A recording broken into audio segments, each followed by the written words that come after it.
Welcome back all to Final Fantasy 12. Yeah, my first playthrough of it. Let's get going on it here. I don't we just finished the Final Fantasy 7 tutorial. So now I would like to play some FF12. Let's get going.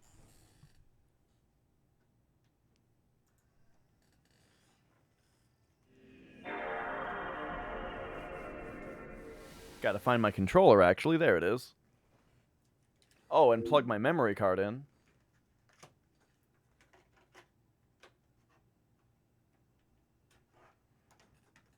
Alright, memory card in.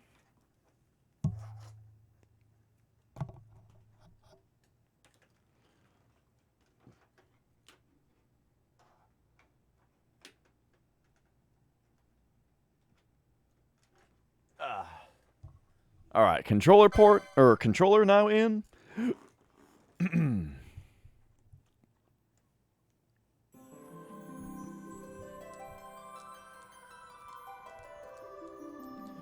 let's go. Why did I think you could press a button here? Oh no, this is just the Square Enix thing. Oh, there it goes. Just getting a little impatient, that's all.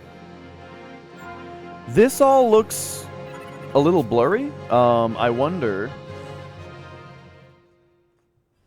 if it didn't load my screen options since I didn't have the memory card plugged in as it loaded. But it looks like it may have loaded them now. Let's find out here. Config, screen shake off, flicker filter off. Okay, yeah, we're good. All right. And yeah, it does look better now, I think. It may just be that I was just playing a PS1 game, which has that real solid 240p look to it instead of this 480i de-interlaced nonsense. The RetroTink sure does make de-interlaced 480i look better than ever, but still, I just like a progressive image when I can get one. Okay, anyway, we just made it to this little area. I think we're supposed to do some kind of thing up on the mountain, and then we need to go down to get passage into some kind of place. I just looked at my license grids a bunch. I just bought some new weapons. But let's see. I did not look at this guy though. Oh, this guy sells accessories. I do like having immunity to certain things. Enables the theft of superior and rare items. Oh my god. Give me that shit. Alright. And then, yeah, things like immunity accessories I like to just have around, you know, in case we get up against something that makes that tough. Okay, the thief's cuffs, though. Immune to Bedge. Thief's cuffs is going to be interesting. We probably need the license for that. Of course, I'm going to put it on Ash. But she's only got 82 license points now. So where are accessories? Hello? Armor. Shield. Armor. Wait, are they up here? Technic? Ah, right. Accessories are up here. Okay. Well, we just got a few of these things. I guess this will reveal 2, while this one would only reveal 1. And we got boots, we got this. Okay, yeah, we're gonna need to do some investigation here to see if we can find them thief gloves. But alright, let's move on for now. Here, on Mount Burr. I just say Mount Burr because I don't know how to say the next word. The Kiltias protect us, yeah? We'll not need to leave our home again, yeah? I think I already talked to all these people. Alright, moving on.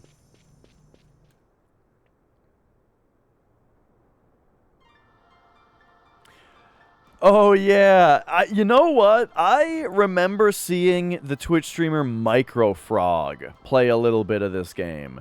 And I think it was this spot specifically. Yeah. This spot specifically, he was saying, like, look at this. This is totally the spot. There was, like, a clip of him saying, look at this right here. There's a chocobo over there. But then you go here. And, where's the Chocobo? Or something. And hey, you know what? Good point. Good point.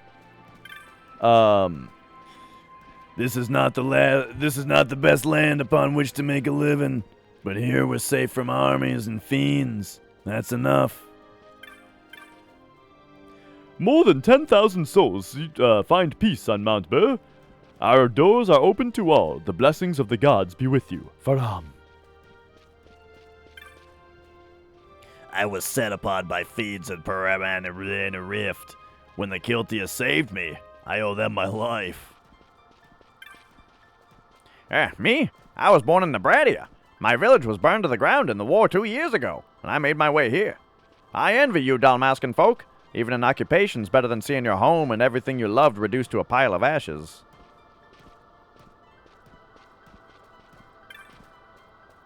We cannot rely on the Kiltias to provide everything for us. We must do what we can to help. This place reeks of poverty. There's not a thing of value in the whole camp. Oh, what I just said. You didn't hear that. I'm a refugee, too.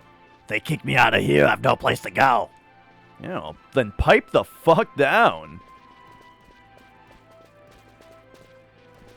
Alright. Nice looking little area here we got. Ah, another refugee. I can see you're wary. Please rest and eat. You are safe here.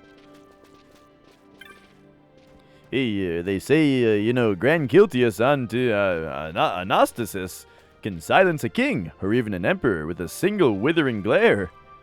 What I want to know is, why does he hide up there in this mountain? He should be down there, stopping those warmongers.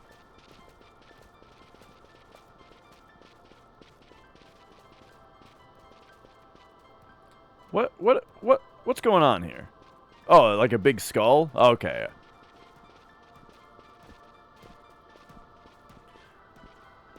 Oh man, remember the big skulls in Breath of the Wild that have like the lanterns hanging in the eyes? Oh man. At home, I chased rats in the gutters. For food, not for sport. Here I sleep with my belly full each day. It's like paradise, you see. Ah, a new arrival. Don't worry. No need to jump the queue here. There's food enough for all. Ah, we're refugees from the Republic of Landis. Fell into the Empire long ago, before you were born, son. When we first came here, there were a few of us enough. Now the fires of war rage outside and we're close to overflowing. I keep putting a little bit more Minnesota into some of these people as the more they talk. There's enough for all, please, no pushing. Ahead on the temple grounds there's a Viera, the name of Relj. I've heard her kind were frigid, but this one is made of ice. Oh, okay, so that's more like, I've heard her kind were frigid, but that one is made of ice. You came through the Galmore jungle. Oh, yeah, I see. You jape with me. Oh, boy, I almost read that as something else, and we both know no Viera would allow a human to pass through their wood.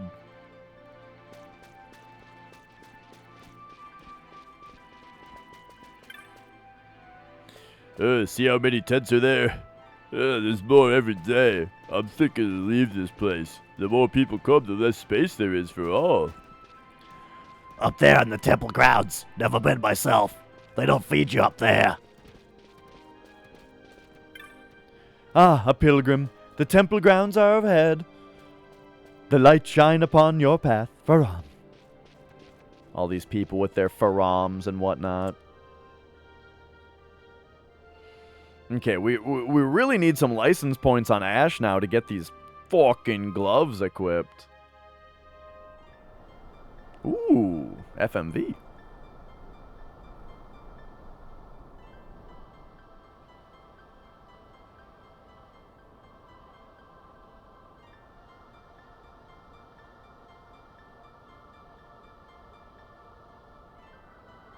These FMV establishing shots are really great in this game. Nice. Whoa! You scared me, just fucking appearing in front of me like that. Welcome to Mount Burr, holy mountain of the Kiltias. May I ask why you've come to us? We're on a pilgrimage. I see. All are welcome here. Through these temple grounds you will find the sanctum where Grand Kiltius Anastasis presides. Who the fuck is this guy? Hey, can't fly in the Jag, so I came by my ship. But the view from here was worth the long journey. I'm no believer, but this place is impressive. Every day, we welcome more refugees seeking the protection of the Kiltius, and our capacity to feed and shelter them grows more strained. We cannot feed the refugees indefinitely, but must give them the means to feed themselves. If only one could magic foodstuffs. You know what they say, teach a man to fish. The building ahead is the main temple. Within, you shall find the Hall of Light where His Grace presides. What up next? You have the look of one who knows many techniques, but did you know that some techniques alter their range with different weapons? For instance, if you were to use Soul Eater upon a winged foe, a sword would not avail you, yet a bow would serve in good stead. A good grasp of the situation is essential to prevailing in combat. Well, okay, so in that situation, though, a sword, a regular attack from a sword would also not work, but a bow would. So do you just mean to say that some enemies require ranged weapons? And that techniques abide by the same laws as attacks do? Because I feel like that would be a simpler way to say that. I don't know, though. I guess not all techniques, though. Right? Like, I'm pretty sure you can steal from an enemy that you can't hit with your sword. The islands floating in the sky are said to be the remains of the great sky continent, shattered and fallen long ago. Even now they bleed power, robbing airships of their buoyancy. Ah, a pilgrim. Continue on to reach the Hall of the Light, where presides His Grace, the Grain, Kiltius Anastasis. Boy, I sure hope that they say these names pretty soon so I can know how to say them. My sleep is oft troubled of late. I pray 'tis merely the nerves of an old man. Light guide your path for The old and wise Numo elders teach us Kiltius. Simply speaking with them is a revelation. Yeah, we Kiltius live on the gifts of believers. In the past, Nebradia and Dalmasca too gave generously, but those days are no more. I'm starting to weaken in my desire to speak to every single NPC that we can speak to because there's a lot of them. One thing I loved about like the NES Final Fantasies is you would get into a town and there would be like 10 or 20 people to talk to, right? And then you were done. And usually they all had some great stuff to say. These guys, I kind of feel like they're all saying the same thing. Like, we get it. There's a lot of refugees here, and the more that are here, the harder it is to feed them all. You know, there's a lot of refugees here. And also that the Hall of Light is ahead. Yeah, I get it. And the elders are smart. And Faram, also, by the way. It's like they don't expect you to talk to everybody. You know? And that's kind of when I start to that's kind of when I start to check out with talking to NPCs in games, is that like in old RPGs there aren't this many NPCs you can talk to, and you talk to all of them, right? But here I feel like the overall message I'm getting is all of these people are useless and you don't have to talk to any of them.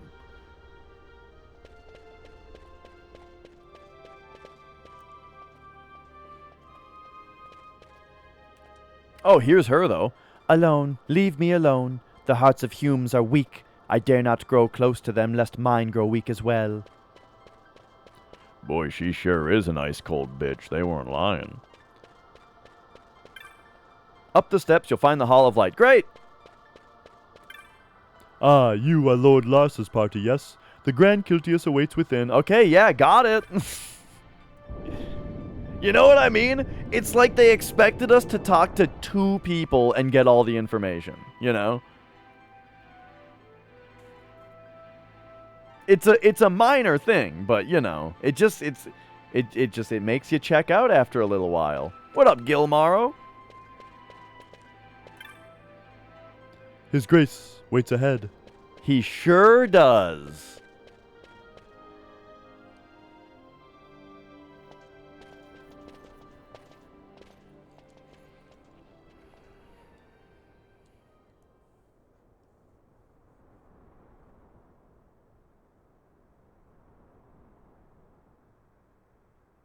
I like it a lot.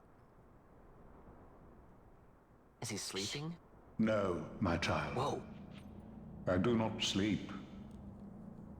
I dream. For reality and illusion are a duality. Two parts of a whole. Only the mirror of dreams reflects what is true. Very briefly, I miss old turn-based Final Fantasy, This isn't the turn-based RPG that I wish it was, And, like, it sort of seems to be marking the end of, like, my thorough interest in this series, Because it's moving off of what I want, And so I'd rather just be playing, like, Dragon Quest at this point. This game is kind of the turning point, I think, in that, right? But it is a really fun game, and I'm really enjoying it so far. For this game, I do like it a lot. It's just, are we gonna play 13? I don't know. I do actually want to play 13 though, just because of the reputation that game has. I want to, at the very least, just rip on it, at the very least. We'll see, though. Anyway. Anastasis, Your Grace. I am Lay Ashelia. down your words. Ashelia. We're daughter doing of that. Ramos, I'm putting it down I right have now. dreamt your dream. Who better to carry on the Dalmascan line than she who bears the Dawn Shard? Your dream of a kingdom restored is known to me. Grand Kiltias, then give us your blessing. Grant the Lady Ash her I accession do not to the... suppose this is something you might reconsider. Oh, who's this My fuckface? little Emperor in waiting. You called and I have come. This is the man I wanted you to meet. Believe it or not, he is a member of the noble house Margrace, rulers of the Rosarian Empire. I am but one of very, very many. Try as I might, I could not stop this war alone. Thus, I came seeking Lars's assistance.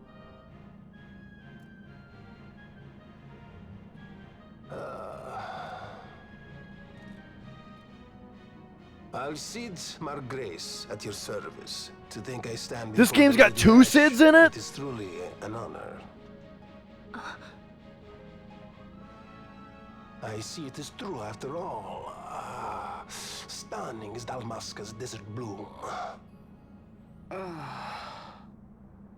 In Arcadia, Larsa. In Rosaria, Alcid. They dream not of war. Should Empire join with Empire, the way will open for a new Evilis in our time. Grand Kiltias, you speak much of dreams, but in the real world, war is upon us. Grand Kiltias, I was told my coming here would prevent this war. I was to assume my father's throne and announce the restoration of Dalmasca, treat with the Empire for peace, and persuade the Resistance to stay their hand. I have not come all this way to be asked to reconsider. A word from you and the Resistance would stop cold, and Rosaria's pretexts for joining the war scattered off to the four winds. This was what we had hoped. Alas, circumstances change. A full 2 years have passed since your reported death. Were it to become known you are still alive, I fear it could only worsen our current situation. Because I am powerless to help. Nay, in fact it has little to do with you. Then what? If Lady Ash were to extend her hand in friendship, perhaps I could then persuade the Emperor. His Excellency will solve things peacefully. The Emperor Gramis is no more. His life was taken. Father...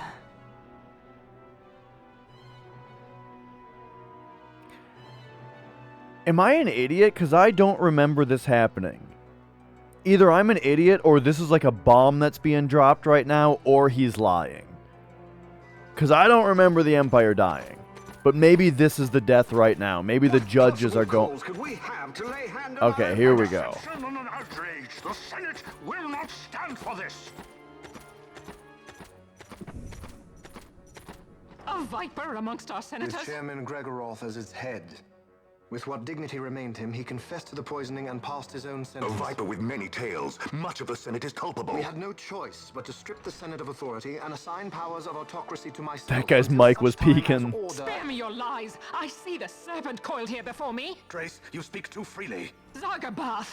Do not tell me you join in his mama's farce! With Rosaria poised to invade at any moment, our leader must have a free hand. The once great House Solidor is now reduced to myself and my dear brother Larsa. Surely you would not go so far.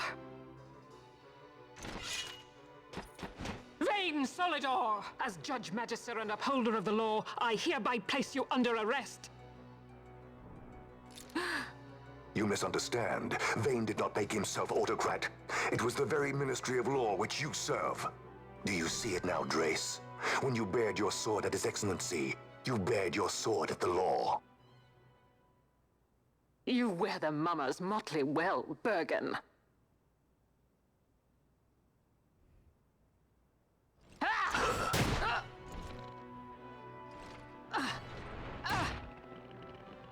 Oh no, the anime face grab. That's the worst thing that can happen to you. If you get your face grabbed, you're fucked.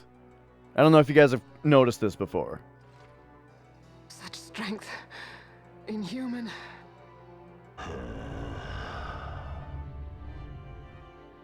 Zargabath, take the Alexander. You will accompany Bergen and bring Larsa back to me. Sire. Your Excellency, Lord Larsa was placed under my charge. Oh? Perhaps you mistook your orders then. I can see no other explanation for why you were reporting and conjecturing on my doings to my late father. Your Excellency. A hound begging for scraps at the Emperor's table. Would you serve another master, Hound? You may fulfill your duty as Judge Magister before us all.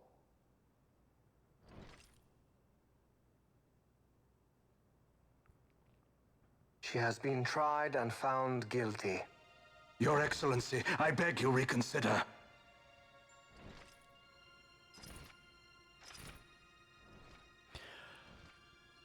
I may have only just caught on to something. I'm not sure.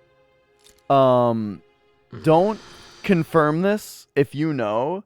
You know, this is something that like maybe I'm just an idiot, or maybe this is something that is going to be revealed later. I don't know. Sometimes I get a little caught up in like missing things with the story. But I think this judge is Bosch's brother. It looks exactly like him.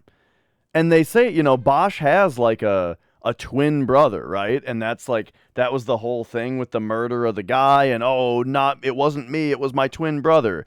I don't know if I'm supposed to know this yet, but this guy looks just like him. If I'm not already supposed to know this, I think this guy is Bosch's brother. I don't know, again though, I don't know if that's supposed to be obvious.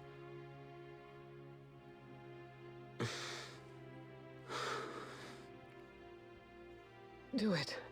I care not.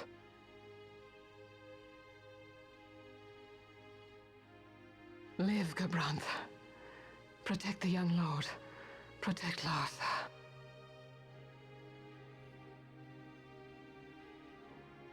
Forgive me. Pray be quick.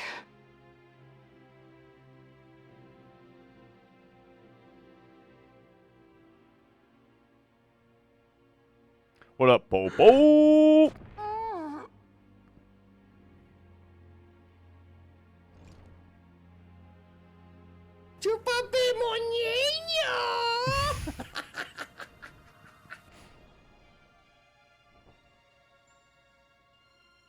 And so House Solidor lives on. All right, so That was quite a bit on the advancement here of the plot. Because I think the Emperor was... if I'm not mistaken, I think the Emperor was planning on killing Vayne. But then Vayne got to him first, so now Vayne is basically the new Emperor You approach the Empire instead of with a Larsa. peaceful resolution. The late Emperor Gramis would have lent you his ear, that much is certain. But we are dealing with Vayne's Solidor. Should the princess return, he would claim her an impostor, or to tempt the resistance into battle. Vayne wants this war, that much is certain. As our ill luck would have it, the man is a military genius. The dreams have told me thus. To reveal yourself would imperil us all. I see war, and Vayne's name writ bold on history's page. Arcadia's banners fly high. They are making ready for the coming war. According to our latest reports, the Western Armada prepares for war, under Vayne's command, no less. The newly formed 12th Fleet has already been deployed. Oh yes, the Imperial First Fleet stands ready. They'll be underway as soon as the Odin's refit is complete. And there is more. The 2nd Caravan Expeditionary Force is being called in to replace the missing 8th, so there will be no gaps. The largest force ever seen. And then, the Nethicite is the coup de grace. Grand Kiltius, your grace. I spoke to you of my succession. Let us put that aside. Should I become Queen of Dalmasca now, powerless as I am, I can protect nothing. With a greater power at my disposal, perhaps then. It is the Nethicite of which you dream? I require something far greater. To wield power against power. Truly, the words of a human child. I am descended from the Dynast King himself. Indeed. Then you have but one choice. Seek you the other power Wraithwall left. Does such a thing exist? Journey across the Paramana Rift to the still shrine of Miriam. There rests the gift he entrusted to the Grand Kiltius of his time. Seek it out. The Sword of Kings can cut through Nethicite. Why he would entrust the power to destroy Nethicite, the instrument of his greatness, to another and not to his own progeny, I cannot say. Awaken Shelia Benagan and take up your sword, or your dream will remain but a dream. Benargan? What kind of name is that? Benargan. Oh, God.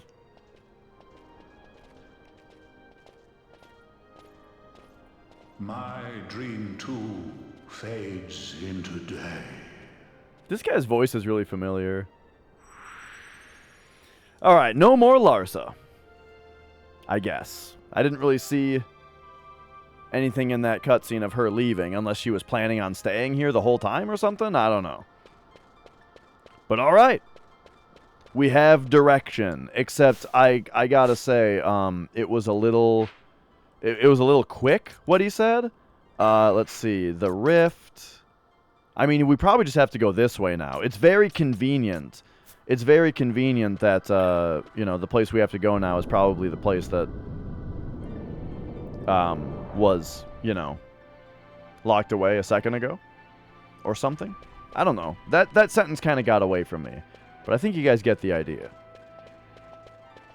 It was like they were acting like we were just anybody, but first we needed to talk to this guy before we could pass, you know? But now it's also like, hey, okay, I can let you pass into this place. Also, the thing that you really need is there. The thing that we just figured out that you really need.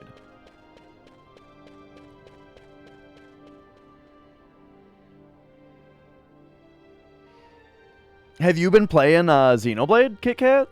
The third one?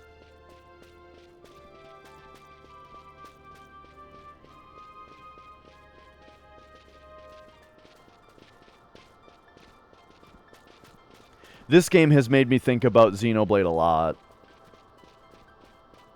Just the big open environments and stuff. And to some degree the battle system and everything. Like, this game's given me a lot of Xenoblade Chronicles 1 kind of vibes. Which I kind of want to play Xenoblade 1 again. That game was super good. But then I also then kind of want to play Xenoblade 2 and maybe actually finish it this time. I didn't finish it the first time. I wasn't loving Xenoblade 2, and then I got too busy to bother finishing it.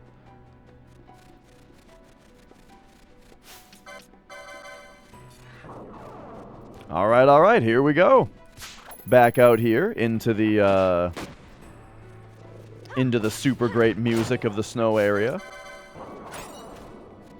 Oh, but we don't have Larsa anymore, so that's bit of a hit on our power here. But okay, so it's going to be to the left.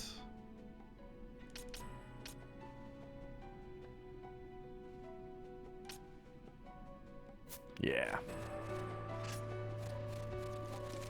Oh.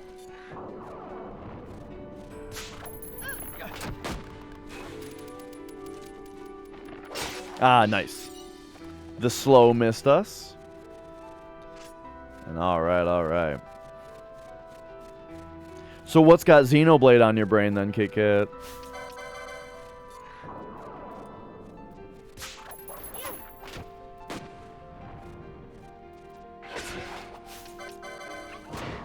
Man, I'm really excited to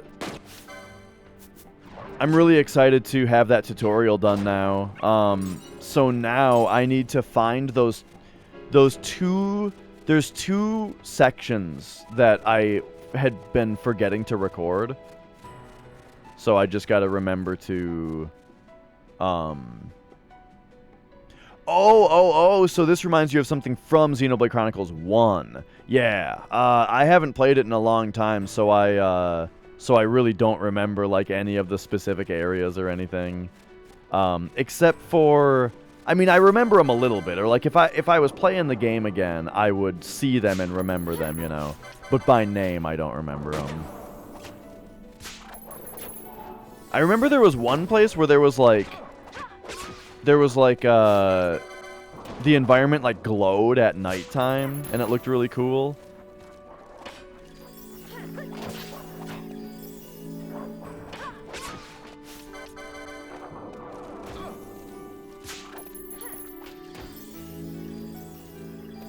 Okay, yeah, Balthier's kind of getting his ass kicked here. So we had to use a ton of MP there. Ooh, Kiraga. Kiraga might be needed pretty soon. But okay, let's do the MP dance while we wait for his regen to keep up here. And all right, let's go. Uh-oh, there's an elemental over here. I'm gonna come back a little bit, pull this guy over here. There we go.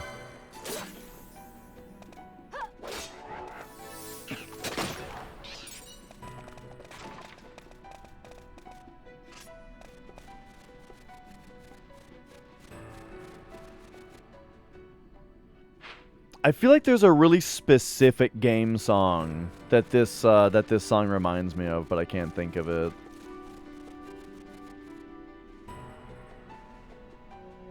It's like from Resident Evil or something, though, I think.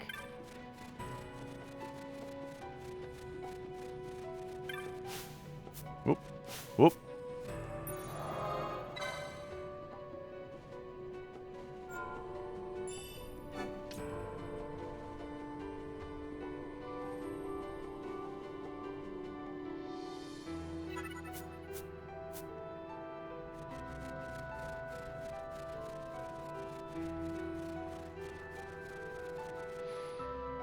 Parasite Eve, perhaps. I've never played Parasite Eve. That's one that I would really like to get to. Okay. Oh, yeah. All right. So this place has these guys, which are a tad scary.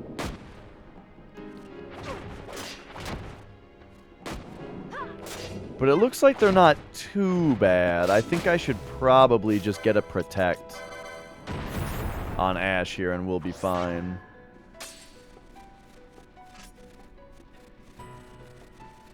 Or, you know what? It's probably like Persona 3 that I'm thinking of. Just these really like high intensity piano notes, you know, like where like they're really jamming these piano keys, you know?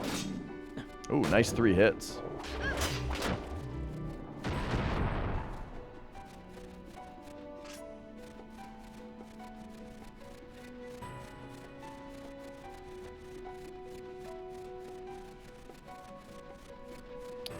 Okay, so now we need to be worried a little bit about these traps. I think we're gonna do this. Run past them. This is gonna aggro like a bunch of dudes though. But still, I think these guys were pretty easy.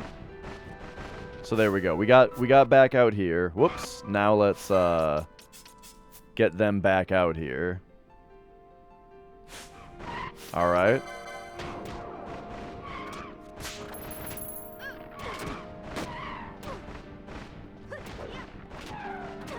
So now Ash actually can't even hit these dudes.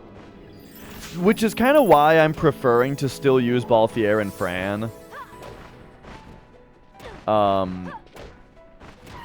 Even though I like Bosch more. I kind of slowed down on that, Moraine, because I couldn't figure out the cockatrice, and then I haven't thought about it since.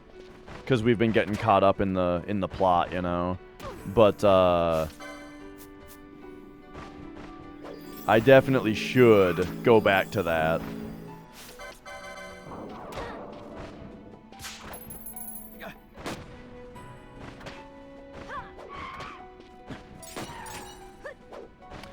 Yeah, we block a lot, which is nice because, well, it makes me a little bit worried about this whole, like, I got those gloves that can steal other stuff, right? I'm excited about that, but it means that I have to unequip the accessory that increases my block chance.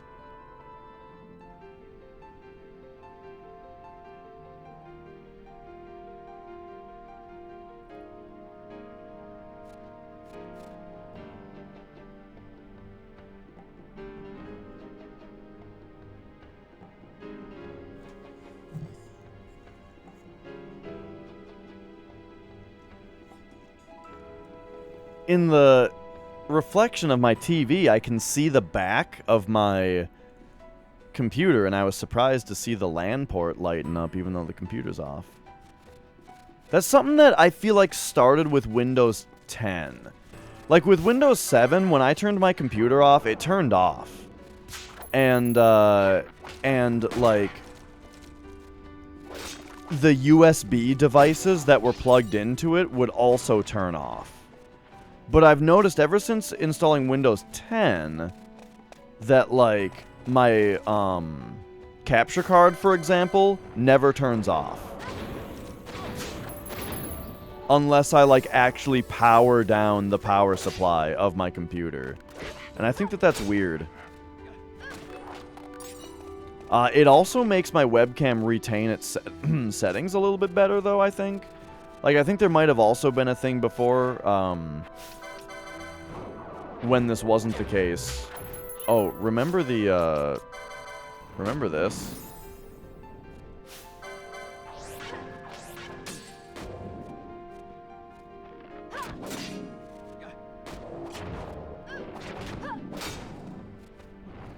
Okay, now he is protected as well. Oh, no!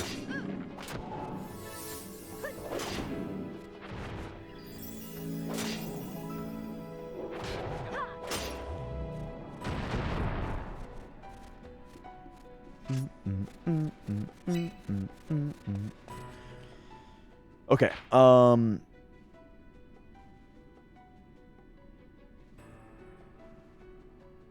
totally, yeah, there's the same kind of thing with like raising your defense versus raising your max HP, where like they kind of do the same thing, except that raising your defense is better because if you have items like potions or high potions that restore a fixed amount of HP versus a percentage, then if you have high defense, then every point of HP is more valuable, you know?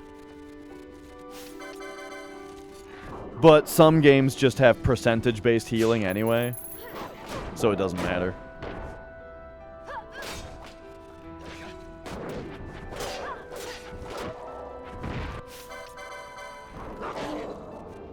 Uh-oh. Uh-oh, this elemental's coming over here.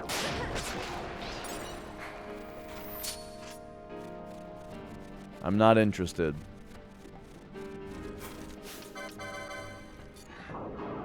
But yeah, we're gonna have to go through and do the hunts at some point.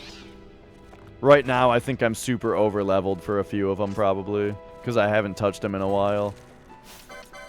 But we'll go back to the Giza Plains and figure that out at some point, I'm sure.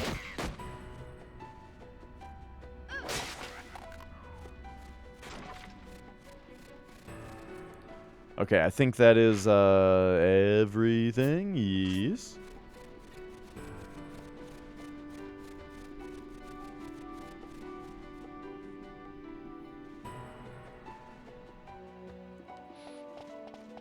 Whoa.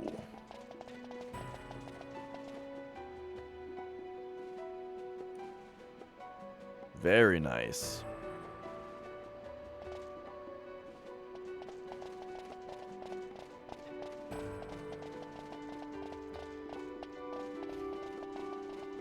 Nice shadows and stuff too. Gotta check around here if there's any chests or anything. Okie doke.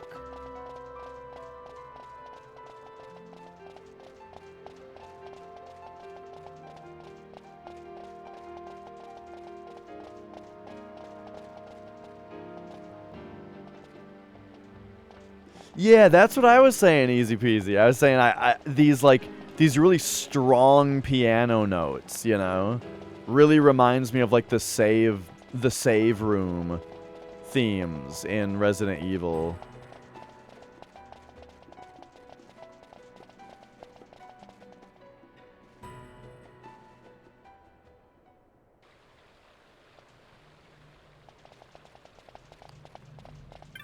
Well, all right.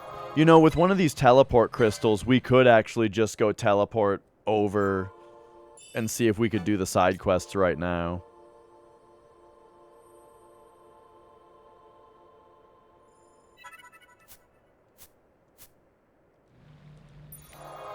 I'm curious, if we were to say teleport, where could we go?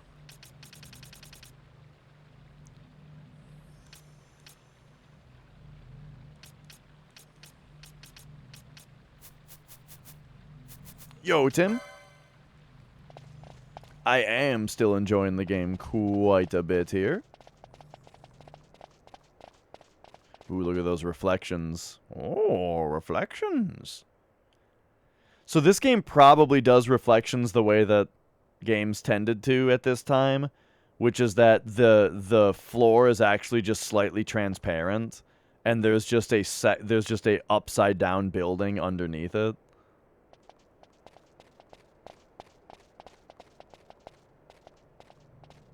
But I don't know if all games did that, but like, you know, that's kind of the thing, right? The legendary tells us the Sword of Kings was never meant to be used for the base spilling of blood. For the base spilling of blood. Think you on these words. Whoop. Of their own accord will the doors part for one with the blessing of the Grand Kiltius. Graceful and merciful Father, watch over you. Faram. Well, let's go. I mean, we just kind of gave him a little push there. I mean, I don't know why you guys are waiting for the doors to open for you. You just got to give him a little push.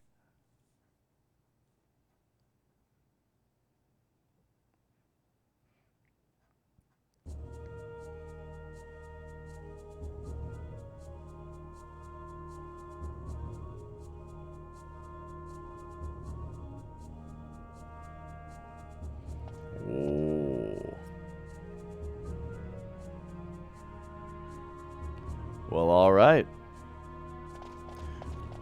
Welcome to another dungeon, I suppose. Let's get going.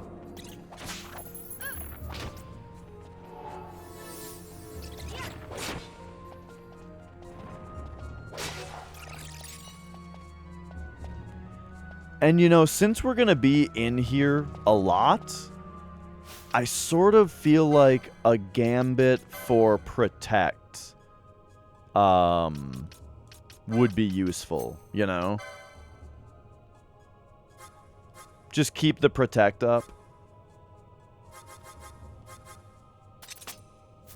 Whoops.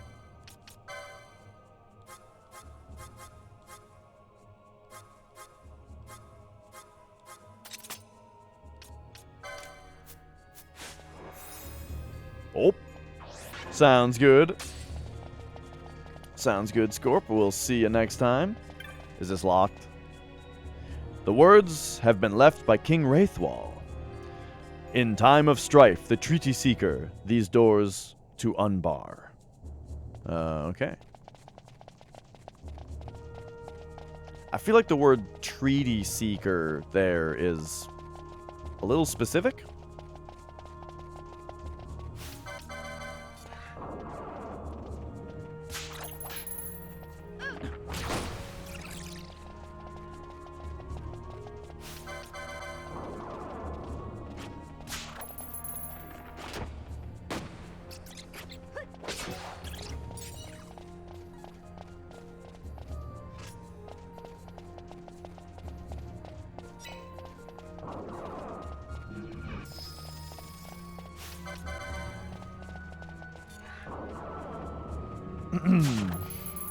Oh man, we're missing a lot of the steals now, and we never really get the chance for a second attempt.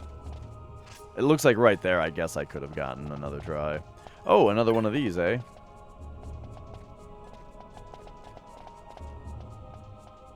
All right, let's take a look. Read the inscription. Nethicite bearer, embracer of dawn's light, I summon you. Okay, okay. Let's touch it. Nothing happens. Okay, okay.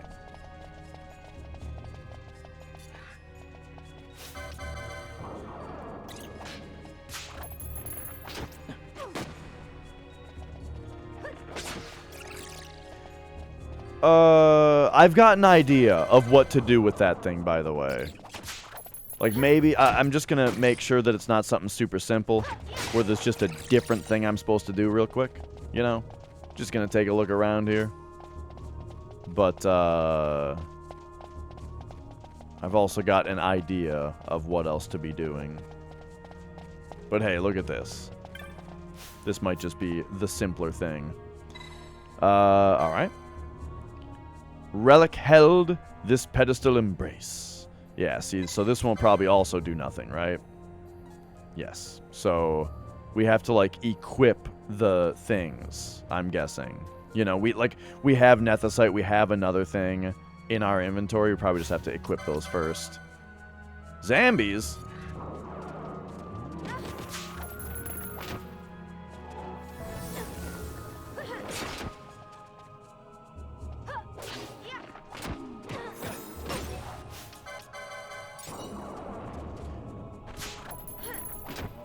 So one thing I've been noting about this game so far is that there's not really, like, area of effect.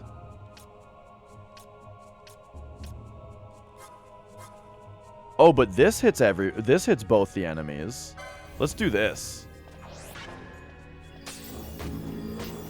Yeah, that hits both of them. Nice.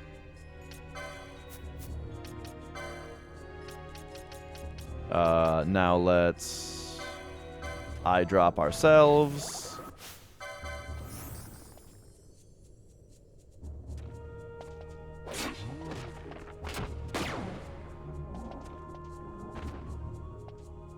Okay. I feel like those enemies may have come out because we touched the pedestal without the thing on. So, yeah, read inscription. This one is relic we need. So let's go equip. Ash. Instead of gauntlets. We need the Dawn Shard, yeah? Except the Dawn Shard might be the Nethicite? Or that might have been a different thing, I don't remember. Magic's binding the ruins fade. Nice.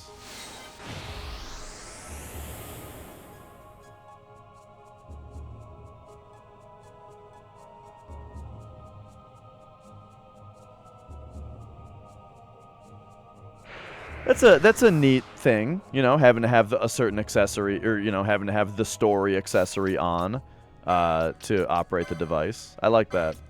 It, you know, it reminds me of Final Fantasy II. Final Fantasy II introduced the... Whoa!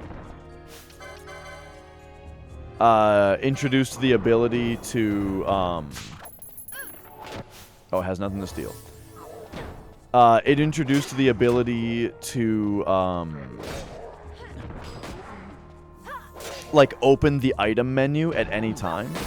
And so there were puzzles in that game that required you to, like, you know, go up to a certain person or spot. Whoa, that's cool.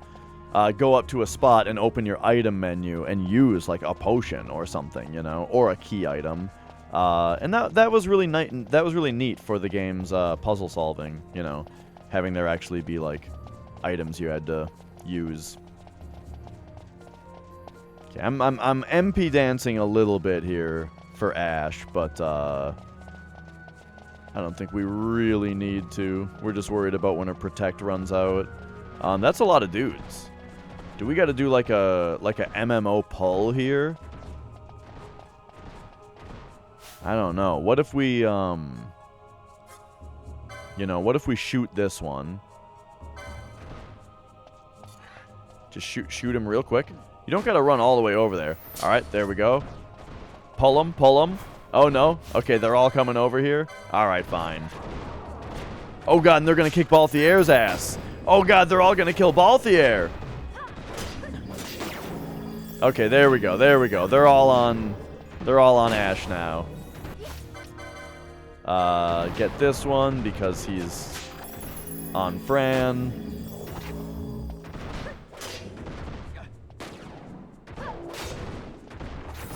Okay, so lesson learned.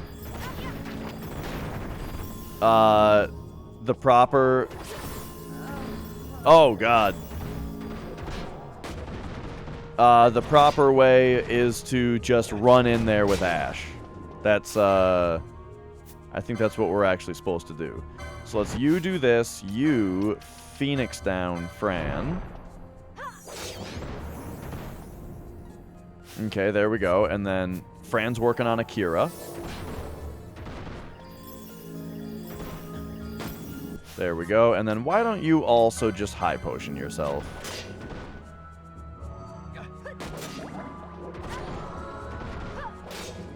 Alright, there we go, there we go.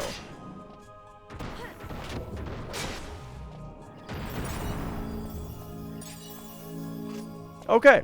Yeah, I think the pull there was a bad idea.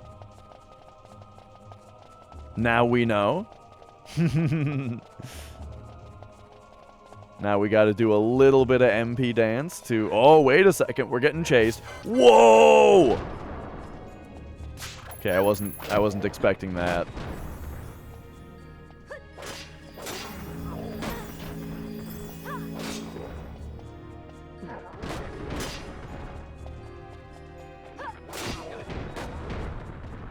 Oh. There we go, okay.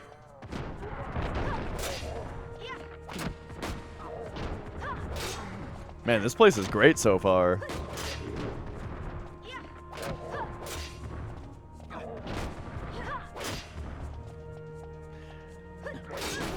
Balthier is doing like double damage on these guys.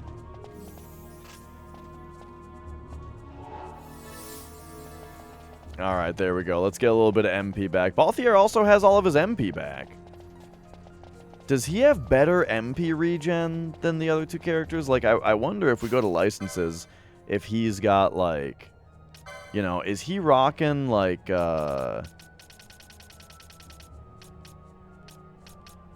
like attacking enemies restores MP, and other stuff restores MP. Oh, I don't know. But let's see. He's at 78 right now. And what is the next thing we want to give him? Probably this 500 max HP. That seems pretty good. Probably want Fran to have that also. She's got 160 right now. I think I was saving for her to learn maybe Kiraga.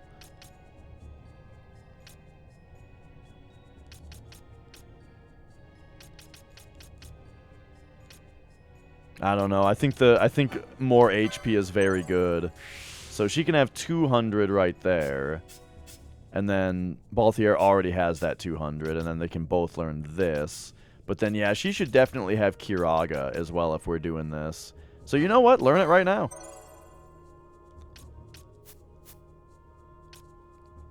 And then we'll update that at some point. And now Ash, we're kind of looking for... We're digging for a certain accessory right now. So let's use 60 right here. See these 3 spots. Thief's Cuffs, that's what we want. Okay, perfect. Yeah, I'm just surprised that, oh, I was gonna say I'm just surprised that nobody else has that, of that thing. But it's not that nobody else has it, it's that he's the one that defeated them. Alright, hang on, we're getting a little bit of MP back here. Let's pop this back here a little bit. Okay, okay.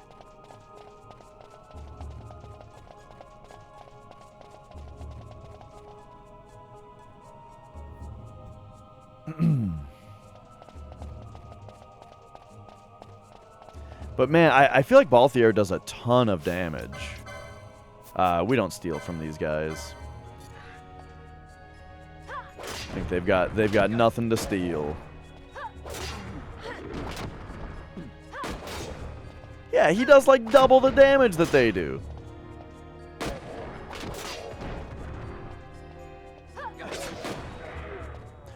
Also, I'm not positive why Balthier shot him for like 900 and everyone else was hitting him for like 500.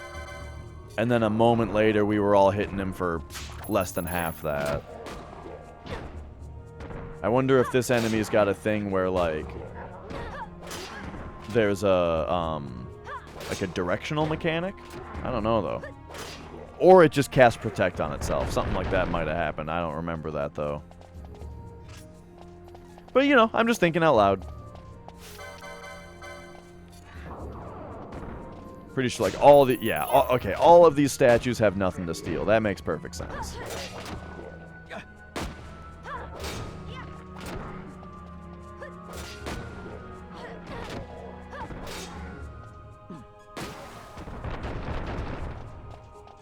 Yeah, I love the look of this place and these enemies and stuff. Alright, so we came in. Now, what do you want? Relic held. Yada yada. Okay. So we gotta get rid of all of our MP again.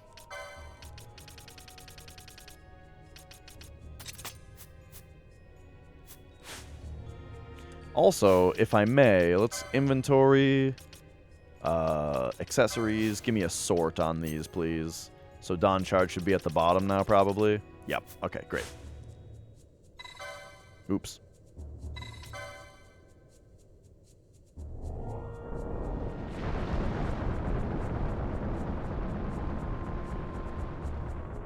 Ooh, neat.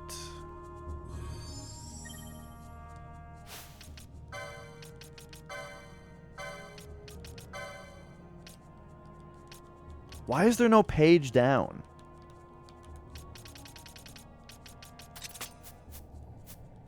Okay. It's very odd when it's like, oh yeah, Final Fantasy, right? This series has been around forever, and you've been able to page through your menu ever since shoulder buttons have existed.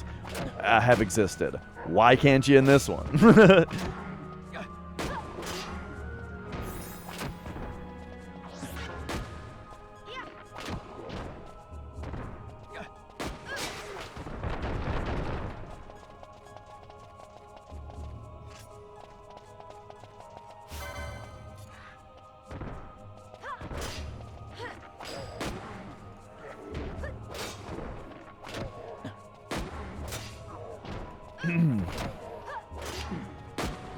Maybe a cannon. It's just a silly button combination. You ever have that happen in the game where there's like a function that you think a game is missing and it's driving you nuts, but then it turns out that there's just like a nonsensical button combination that it is that you have to press?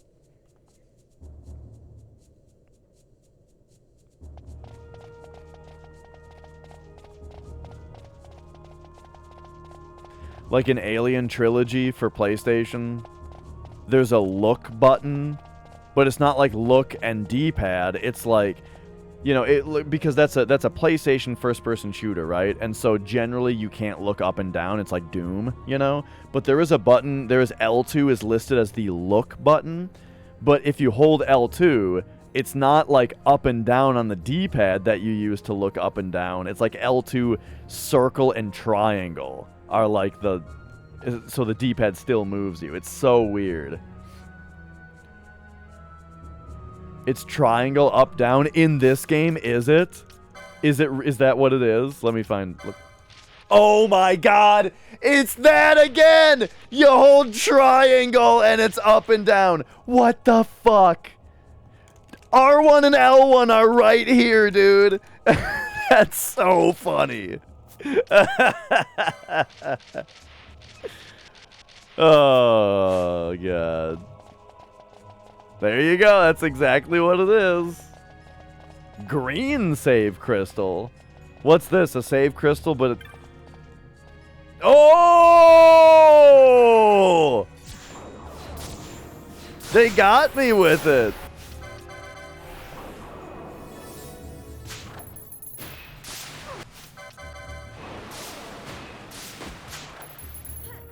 Okay, I'm having trouble stealing from it, and it's kicking my ass.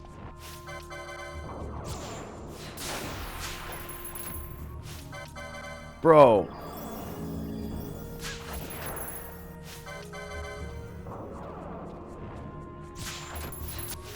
Oh my god, this thing's gotta have something good. I'm like starting to feel like we need to flee if we don't get this thing, so that we can actually steal whatever it is it has, because apparently it's really good.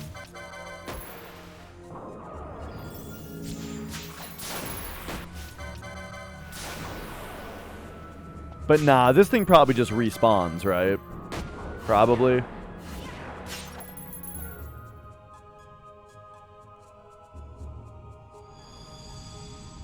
Maybe not. Okay, yeah, we got it. Oop. Oop. There we go. Alright. Take a shave here. Man, I wish I had gotten that steel, though. I didn't see how much license points we got from that, though. What are we looking at here? 36. She can almost get them gloves on.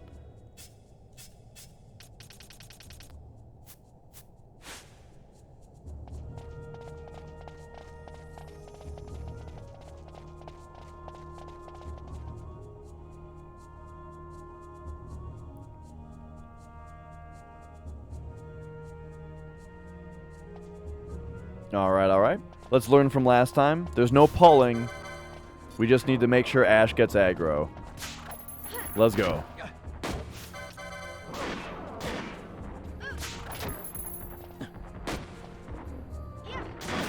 Get him!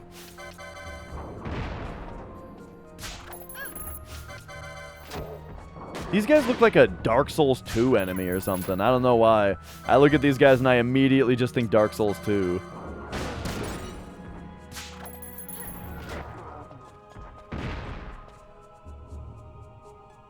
Specifically, I'm reminded of like the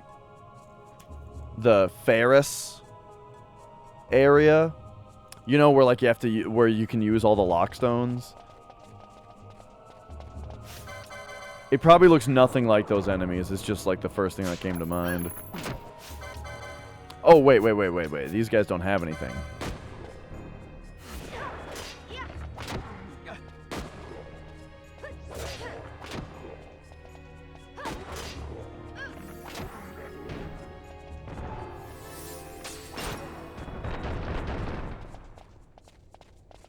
Alright. This way looks like it's not the right way to go, so we gotta take a look here.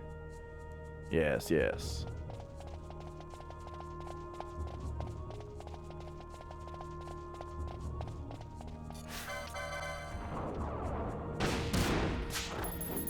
You know what? Since these guys are protected, I'm not gonna bother,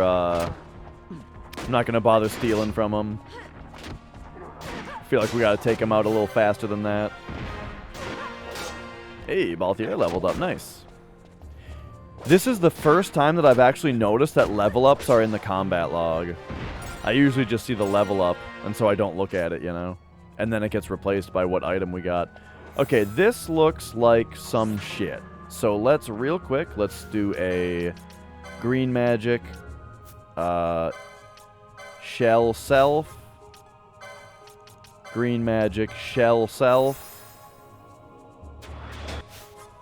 right, green magic, shell, ash.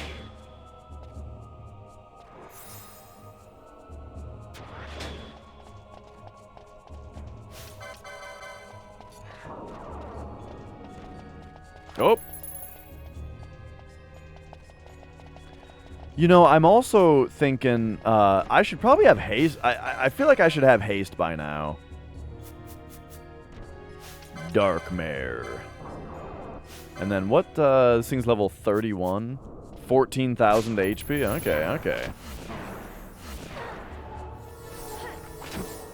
Alright, we're all shelled. We're all regened.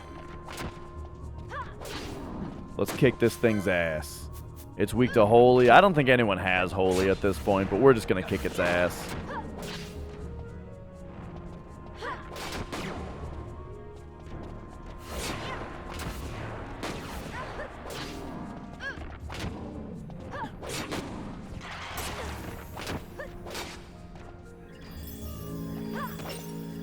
Oh yeah, and we need that Kiraga now. Like, look how little... Look how much our health has, like, outpaced our healing. So, you know what? It's time. We have Kiraga.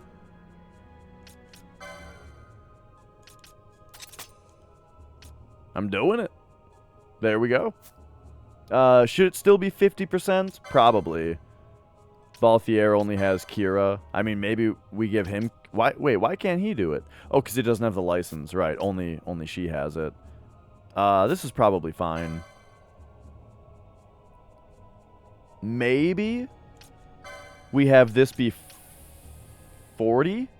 Like, so that Balthier uses it only if Fran isn't already curing. And then also, I'm going to say... Ash can blast Akira off as well, please. Just to get us going here.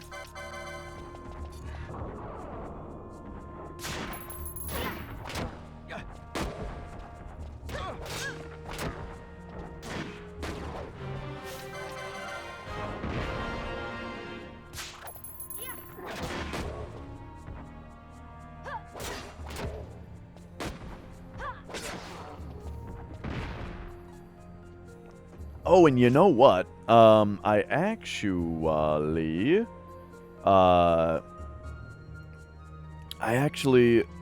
need to go grab a thing real quick. But the statue bears an inscription. To Guardians 3 I trust, that worthy may pass, all others be shunned.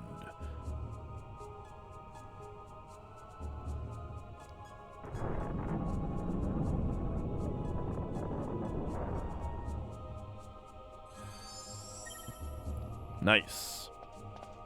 So, that other thing that we saw earlier referenced the Nethicite specifically. If I remember right, I think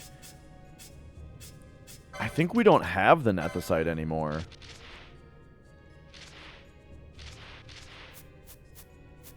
Yeah.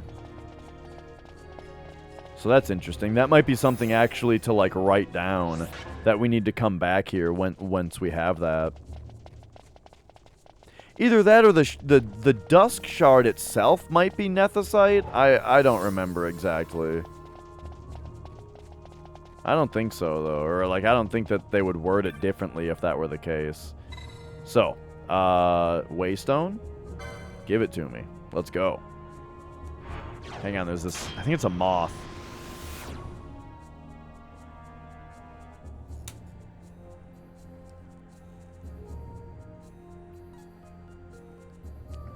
Been driving me nuts down here. Oh, no. Okay, so this is... Wait, this is where we started. And this is the thing of the, yeah, Embracer of... Or Nethicite Bearer. So... I mean, let's take a look here. Let's see, like, is... Whoops. If we put the Dawn Shard on, does this do something for us?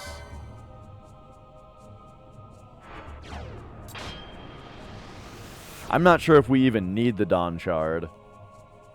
Or if it's just active now. You know. This bug. This bug.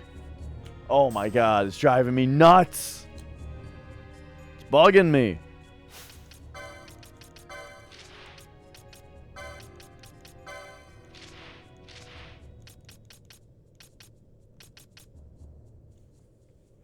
When attacked, counter. I do like the idea of countering. But, you know, Ash is a little bit more of a tank.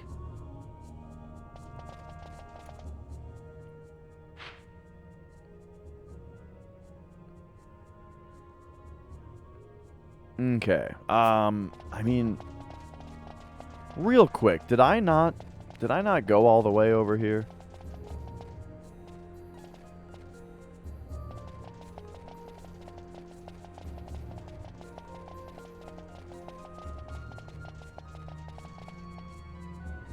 It would seem we need to move this sword out of the way.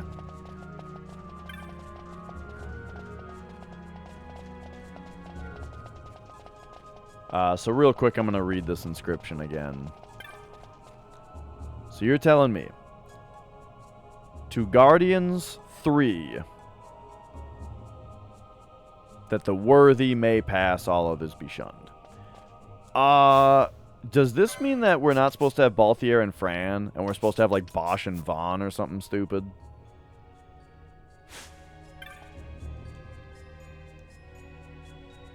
No.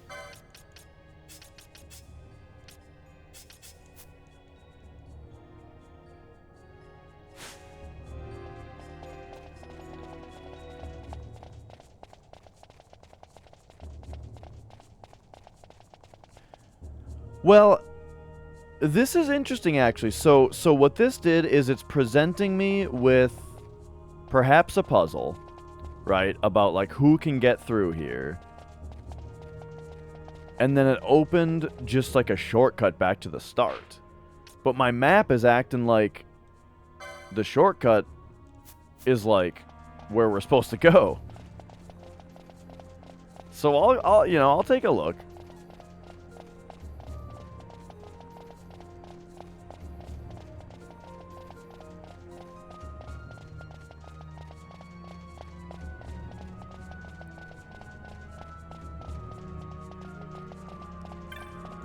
Take another look back here, see what else it's saying.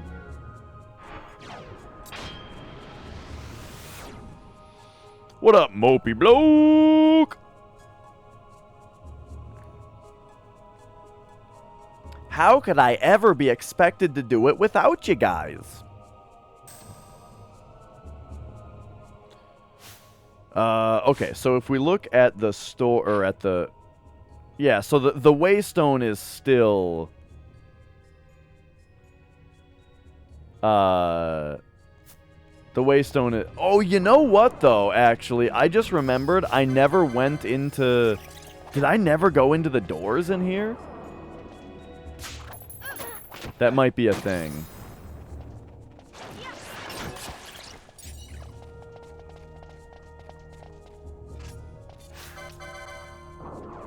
So hang on just a moment. But yeah, good to see you, Mopey.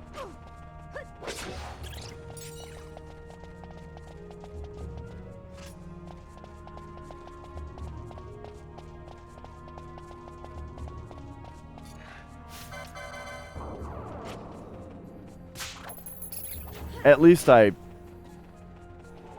think I never went into the doors, but maybe I did. I probably did.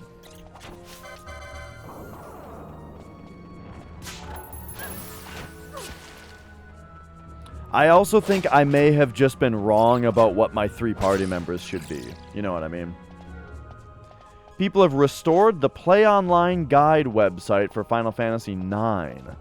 Maybe I can finish that one now. The Play Online Guide? I don't even remember what you're talking about. Did that game have like an online guide system?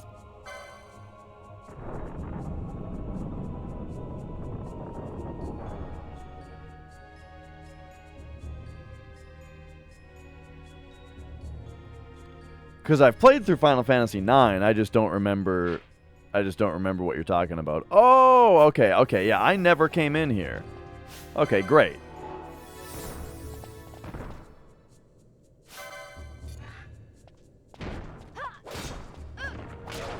Whoa.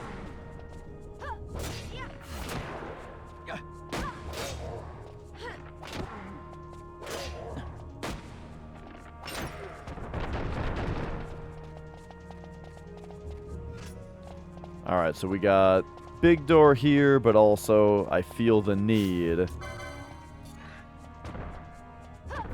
to look over here as well. They had a written game guide, but instead of giving you info, it told you to look up things online on a website. Okay. I didn't know that it was Final Fantasy IX specifically, but yeah, I've heard of that. Of like the infamous guide that just redirected you to a website instead. Ah, okay. So it's nothing to do with my party members. I'm guessing there's just 3 things that we have to do around here.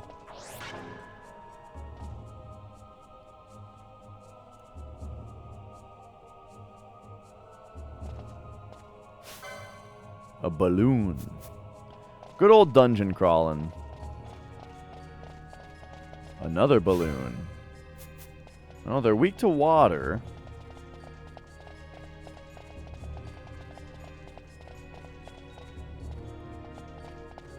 Whoa.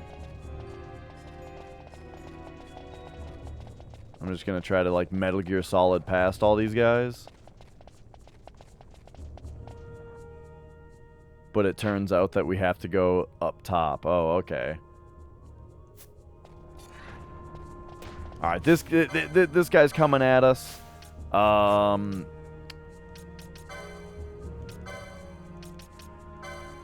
Water. Do you have water? No. I don't think Ash does either. Okay. Oh! We seem to be doing plenty of physical damage, though.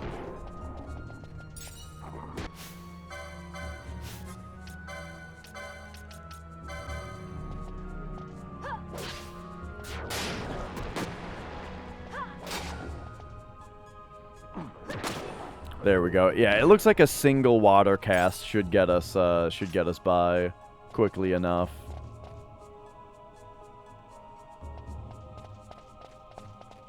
Okay, I do want to see what's the deal with these guys over here, though. So, okay, let's slip between the traps.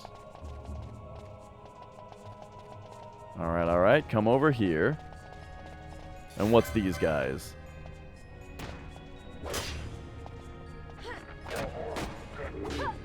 Got a little bit of Dark Souls camera going on right now, but it's okay. I trust them. I trust.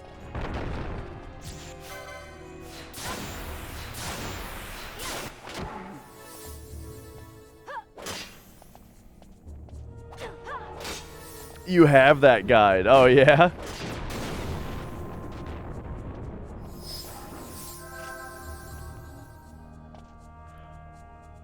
Oh, Kiraga is not multi-target.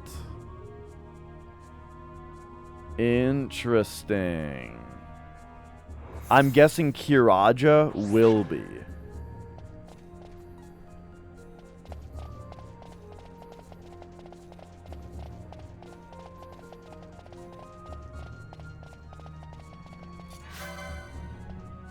Okay, I'm just gonna leave it alone for now. The gambits.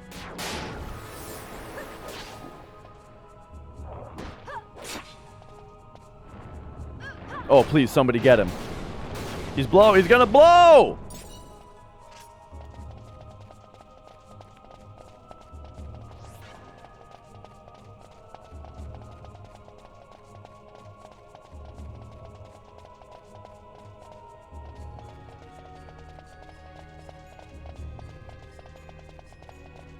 Okay, alright. Let's, I guess we're gonna be more up with the black magic this time, so water this guy. And then water him again.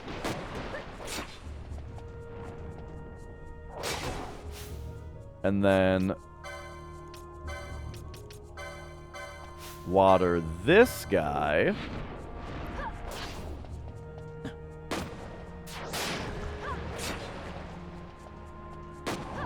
Get him! Okay, nice.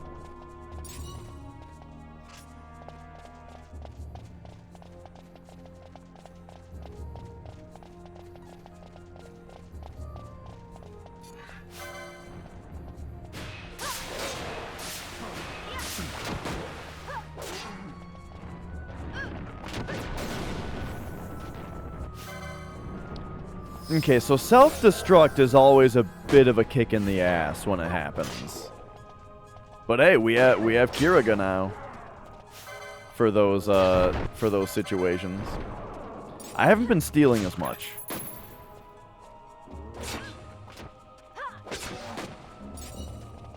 But actually, speaking of stealing,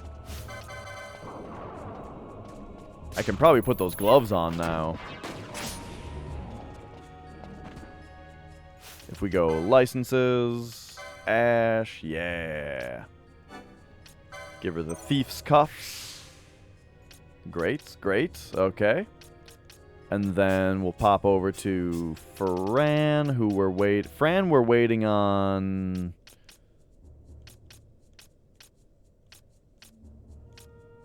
$80, and him we're waiting on 155. Okay. So now equip. You.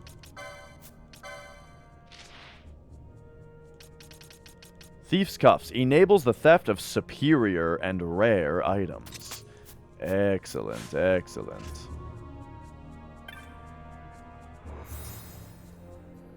Yeah, I mean, people have said that kind of stuff, and I guess my opinion on it is just like, I guess I don't care. Because I don't feel like so far in this game at all. So far in this game, I have had zero clue whatsoever that I'm missing anything, you know? It's not like the game is, like, punishing me for not looking anything up or not knowing things. You know what I mean? I'm not getting punished. So it's not like greedy games nowadays. Like, if you look at, you know, comparing it to something like games with microtransactions in them, where those games are, like, purposefully balanced poorly to get you to spend money, you know? This one's not like that. It doesn't feel poorly balanced. It doesn't feel, you know, there's nothing wrong with it at all. I would never know that I'm missing anything, you know? And so they're just being, like, wild and wacky secrets in this game that are really difficult to find out, and, you know, borderline impossible to figure out without a guide. I think that that's really cool, you know?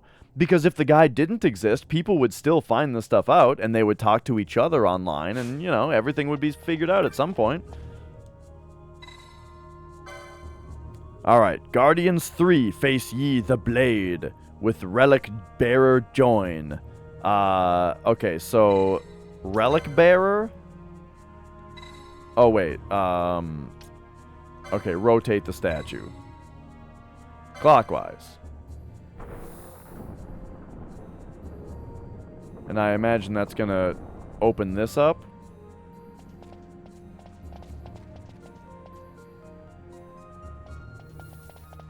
Oh, okay.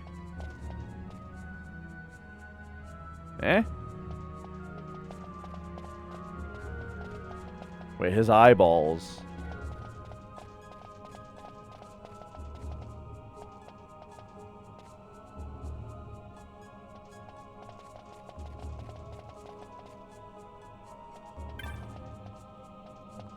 Yeah, I don't mind fancy, wacky secrets like that at all. You know. But I mean, the issue it could cause is that if it gets you something that's too powerful, then someone could very easily accidentally find it, and then the game is too easy for them because they got lucky, you know, or something like that. But from what I've heard, it's not a luck thing. It's like a thing you kind of need to figure out. But I don't know. I know very little about it, and I don't really, at this point, don't really care to know too much more because I'd rather be in the dark during my own playthrough.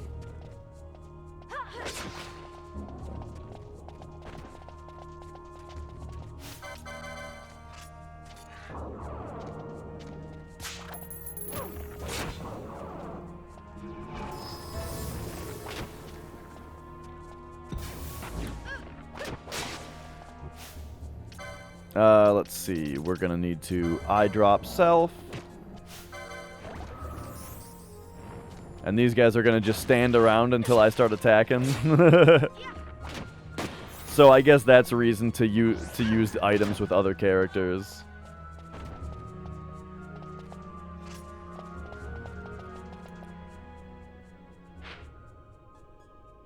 Okay. Oh, okay. So I've got... I need them all to face inward, probably.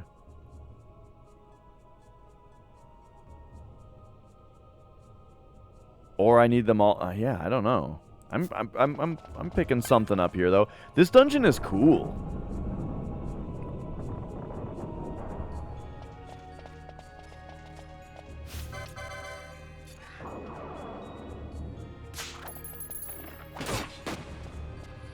Yeah, I got 2-minute PB on turbo.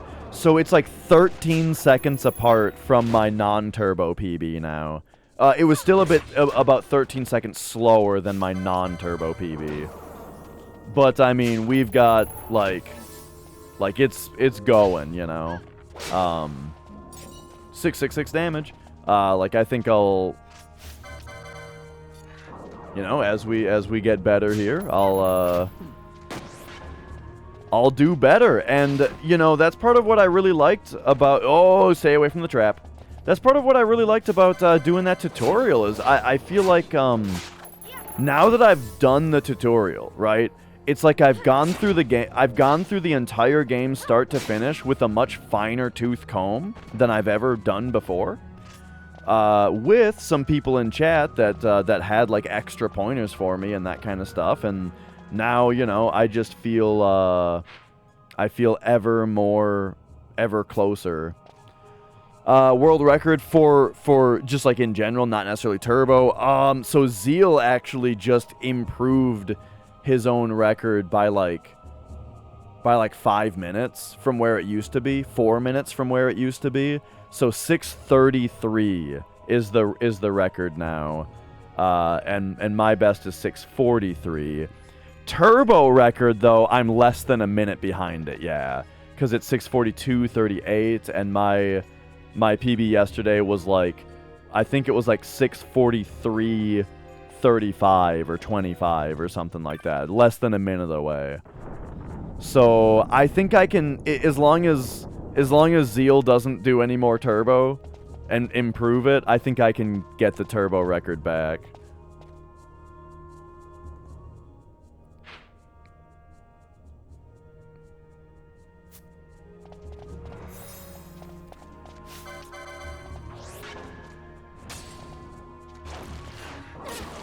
But I'm gonna be sending Zeal a Dr. Masho pretty soon here,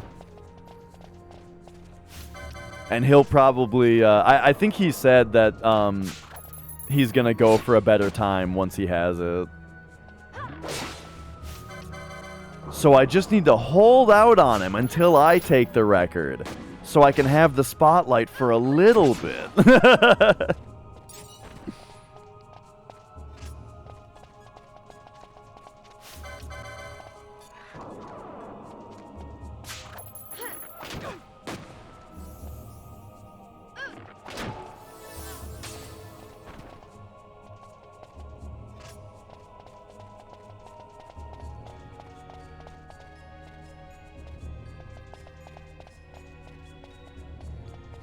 Okay, I am enjoying...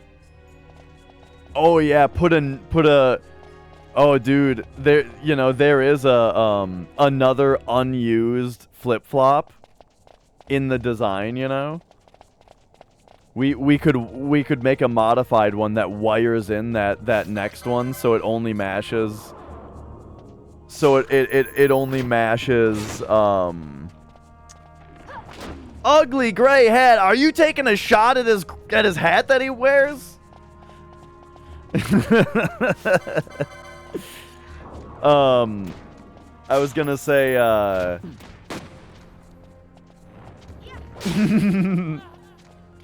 you know what? I think it's one of those things where I have never seen him not wearing the hat, and so that's just what it looks like. That's just what he looks like, you know.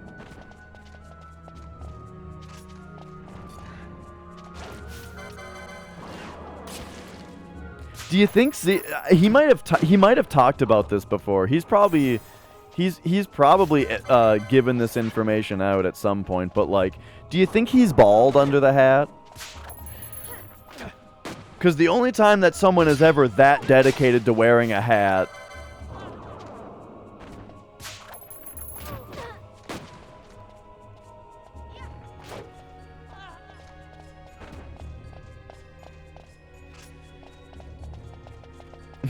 definitely.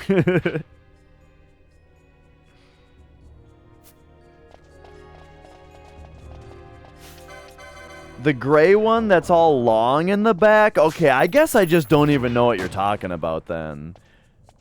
Are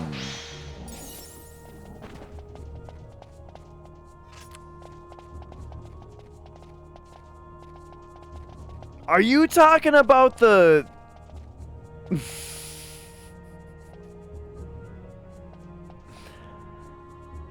Are you talking about the hat with the safari flaps?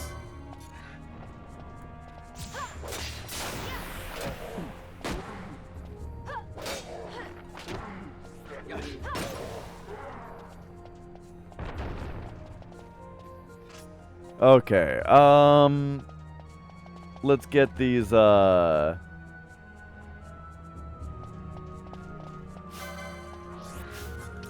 let's get these guys here. We gotta do water. Gotta do water.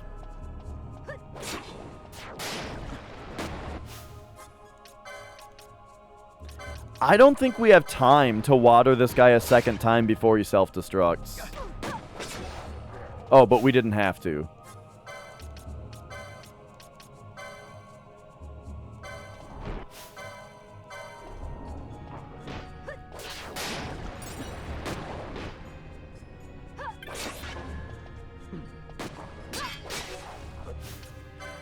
I mean, I always just thought it was a normal hat. Just a gray beanie, right? I never thought there was anything remarkable about his hat necessarily.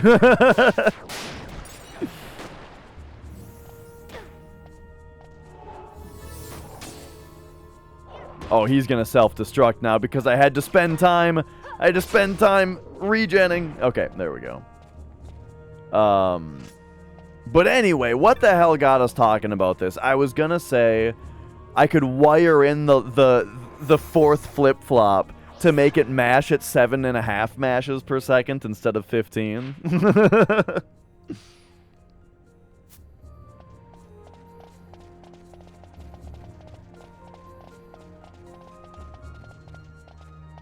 So I would only run up here for map completion. Because you see that little bit of faded out map? I'm doing it. We need to get map completion here. Even though I don't particularly like fighting balloons. Because I have to menu bubble them here. A fedora with a ponytail?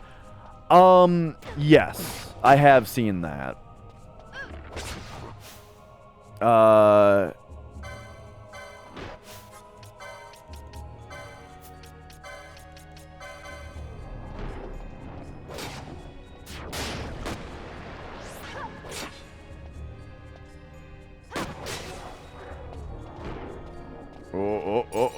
there we go. But you know, I guess outside of if there, you know, if there's more than just, I feel like that on its own isn't particularly offensive to me.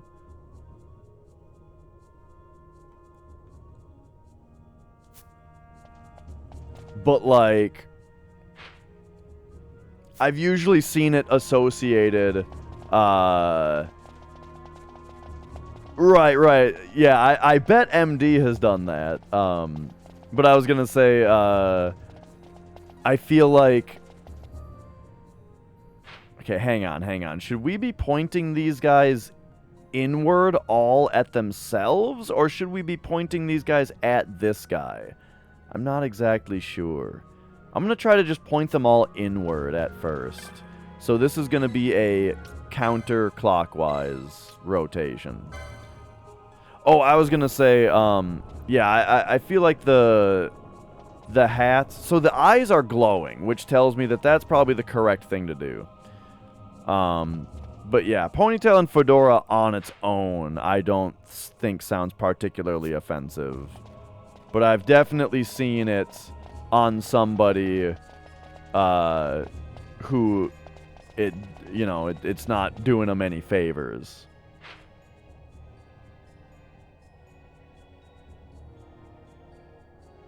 We got to go back this way for map completion. Oh, wait.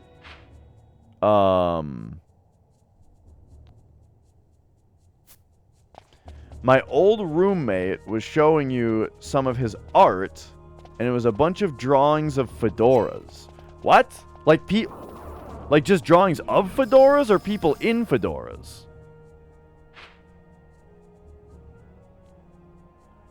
I also don't remember any of my roommate's drawing.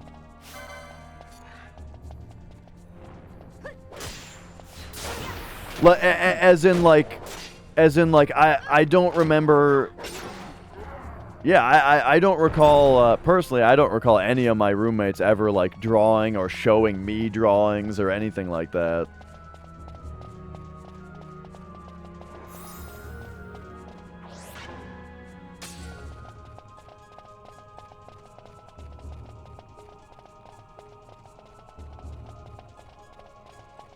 But alright, you know, fedoras in general, I feel like they've been done kind of dirty, you know? As in, like, I don't think that there's anything wrong with the fedora, right? On its own. Especially if, like, a mobster, if like an Italian mob guy is wearing it, you know, then it's kind of cool, right? But I feel like fedoras have gotten a very poor association. You know, in more recent years.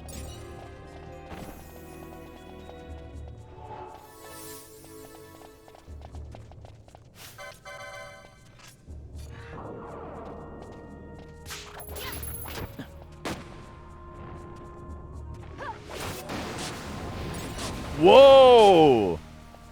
That spell, like, dragged the HUD into it.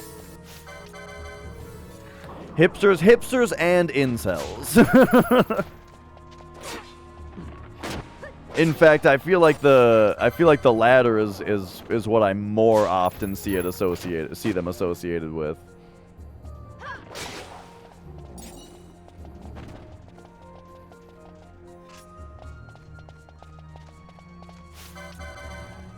Okay, I think we've gotten our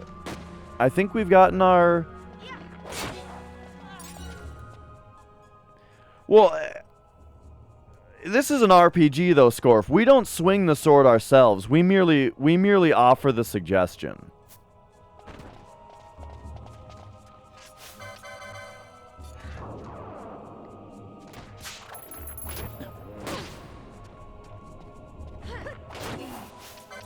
Oh, this guy's...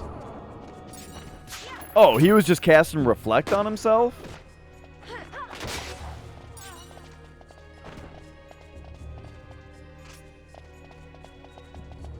We gotta be even more all over the steals than we have been yet in the game.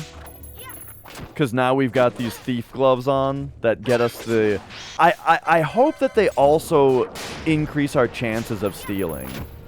You know, it says that it enables us to steal rare items, which is sweet, but then also, I hope it also just, like, increases my steal chances. We missed that steal. I only played Halo that one day, but it was fun, you know. Yo, big knockers. I enjoyed it the day that I played it, but I haven't played it since. You know, I'm kind of... I probably won't get to it until I finish this game.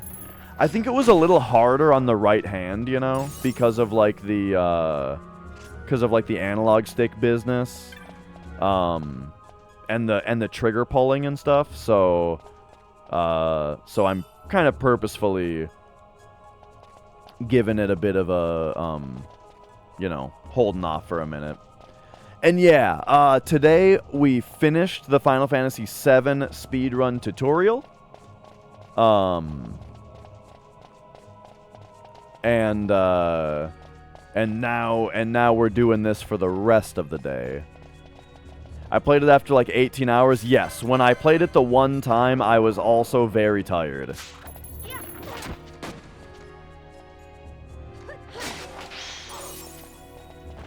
Which, if that's like a playthrough, you know, it, like, toxic masculinity. I mean, Gears is pretty stupid, from what I've seen of it. Definitely not a game that I'm at all, like, interested in playing. And yeah, part of it is that, like, I think I agree with what you're saying, that it's like annoying and dumb, the way that everything is. That particular phrase, though, it kind of reminds me of like the word problematic and stuff, and all these words that like you just hear way too often, and it's a little exhausting.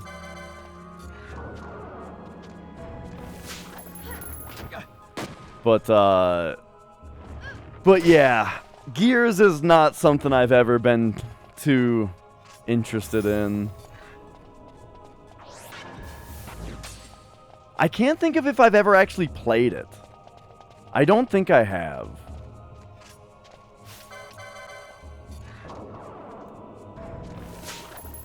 But boy, that game, like, Gears, I kind of feel like is a game that, like, ruined an entire generation of games. You know, like, Gears of War was so popular, and people loved, like, the graphics of it and the gameplay and stuff, and then for, like, an entire generation, the default video game was third-person cover-based shooter. You know what I mean? Like, that was just the go-to... That was just the go-to, that's what the video game is. Third-person cover-based shooter?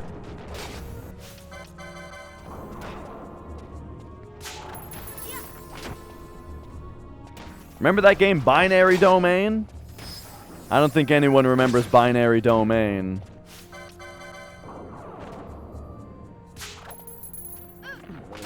Or Fracture. Remember that game, Fracture? Right, they all just get, they're all just buried in the sea of other cover-based third-person shooters.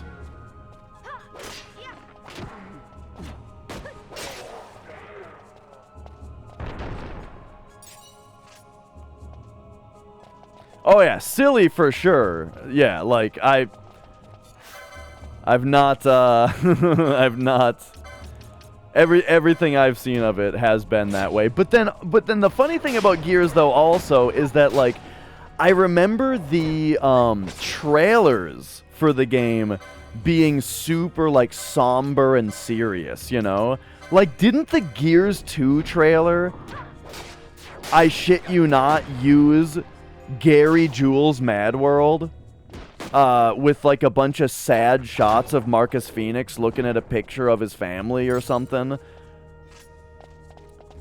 Like, they were pretending that there was, like, something much more, serious going on. And I mean, I guess it was. I just don't believe that the game committed hard enough to it for it to really achieve what the trailer suggested that maybe you were getting into, if that makes sense.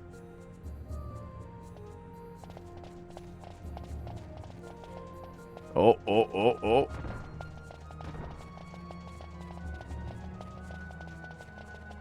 I sort of super have to go grab something. I'll be right back.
Some random chicken that you cooked. You just cooked a random chicken? What do you mean?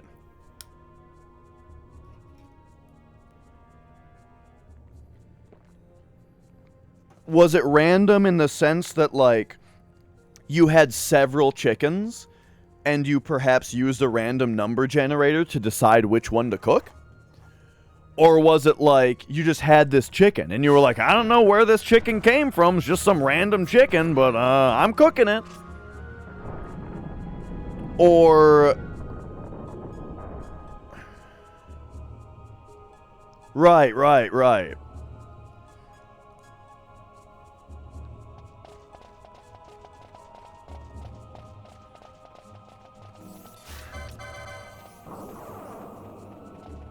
All right, I think we got to get in there. We got to get in there from the other direction. Oh my God! Speaking of that kind of game, though, like Gears, ooh, and like the fucking like Brofest kind of game. Oh my God! Remember that game, Army? I can't even say it without laughing. Remember Army of Two? There were like 3 of those fucking games. There might have even been a 4th one. Uh-oh, is this one not open yet? Oh, shit. Locked from within? Oh, I could have gone there. I just was dumb. Okay, whoops. Fuck. I lost track of where I was going. I mean, the thing about Army of Two is that, like, people were clamoring for co-op games, you know? Like, after the PS2 had plenty of good co-op games, I think a lot of people felt that, like, PS3, 360 didn't really have enough co-op games. And Army of Two, you know, it filled that gap. Kane and Lynch. See, this is what I'm talking about, though. Okay, first of all, if Kane and Lynch was superior, then that says a lot about the quality of Army of Two.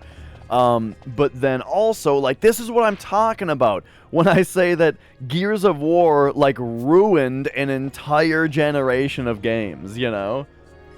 Listen to all these games. Kane and Lynch, Army of Two,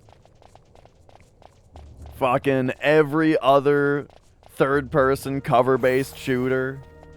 There were a couple that were decent, right? Like, you know, like Uncharted 2 was pretty sweet. But here's the secret, though, is that the best parts of Army of Two was everything, or not Army of Two, the best things about Uncharted 2 was everything that wasn't the cover-based shooting, you know? That was a game that, like, wowed you with the, you know, like, the writing and the graphics and when you got into, like, the climby puzzle parts, but, like, especially the puzzle parts. The climby parts were only okay, but, like, the puzzles, you know, as few and far between as they were quite fun, right? Like, you know, I don't know about you guys, but I wasn't playing Uncharted 2 for the shooting. And when the shooting was happening, right? When the shooting was happening in Uncharted 2, I didn't necessarily care about the cover and the pointy shooty. I cared about, like, wow, look at this train that we're on. Look how cool it is that I'm shooting guys on this train. You know what I mean? And it was more about, like, it was more about all that. But still, I mean, that's not that far off, though. That's not that far off from what was happening in those other games that were trying to be bombastic and wow you.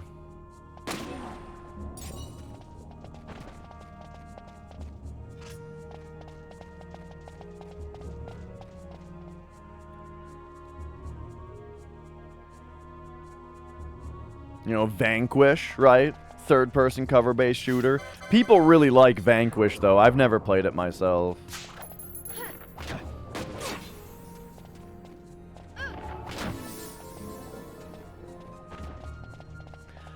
I'm not so sure about Platinum, though. You know, like, Platinum has made a few games that I've really, really liked, and you can tell that they are a company that is very into what they're doing.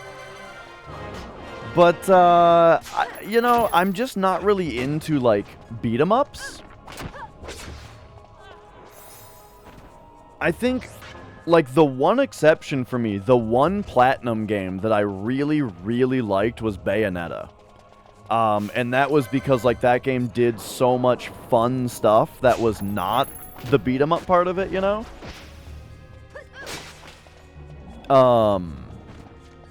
But, like, everything else, though, that Platinum has been involved in, I've either just been super uninterested in, or I haven't really liked, you know? Like, Metal Gear Solid Revengeance, for example. That's a game that a lot of people like, but, like, man, I just can't stand anything I've ever seen from it. Okay, we need to do quite a bit of running around here. Have I seen Multiverses? I have heard of it. And if I'm not mistaken, it might be, like, Marvel-based? Is it a Marvel thing? But no, I actually don't know anything about it. It's like a Smash Bros. Clone? I did not know that. I've only heard the name. Resident Evil 4 wasn't really cover-based, though.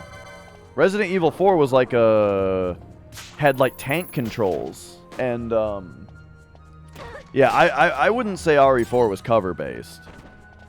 Because the thing is, the cover-based shooter aspect of it makes a gigantic difference in how the game feels, you know what I mean? Like, way, way, way different. Oh, okay, so it's like a DC thing, gotcha. You know, same thing, right? But yeah, because if you think about, like, the game, if you think about, like, the flow of RE4, you know, it's about, like, having, you know, the enemies don't have guns in RE4, generally. It's mostly, like, you know, it's mostly, like, running around to, like, physically, like,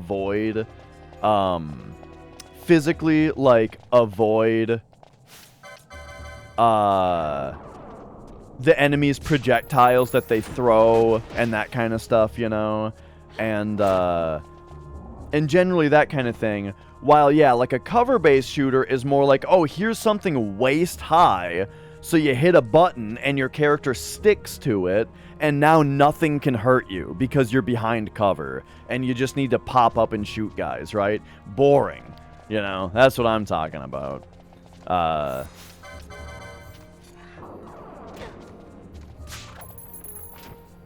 So yeah, I mean, I'll take a over-the-shoulder third-person shooter as long as, you know, as long as it's fun. And I think that, like, the emphasis on sticky cover and stuff generally makes for really boring shooters, you know?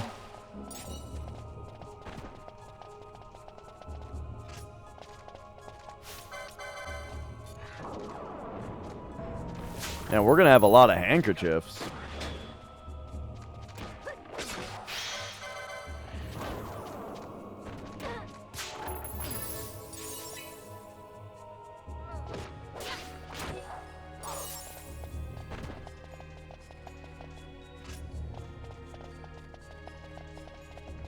Oh yeah, just like waves and waves of small enemies. Yeah, I imagine it's gotta have at least boss battles, right? But oh my gosh, that reminds me though. There was even like a was Gears of War the game to coin the term horde mode? Where, like, there was specifically a mode that is just waves and waves of dudes and you survive, like, as long as you can. I tell ya. That is, like, the... Like, and look, I realize someone who's, like, a fan of this kind of thing, it's probably quite humorous that I'm sitting here playing fucking Final Fantasy XII, talking about what a boring video game is. Because they probably think that this looks like the most boring thing ever.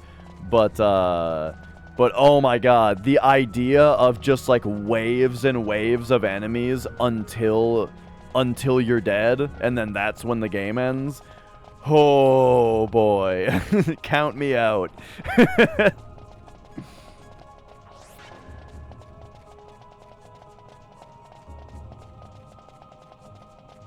Slapping into each other like steaks.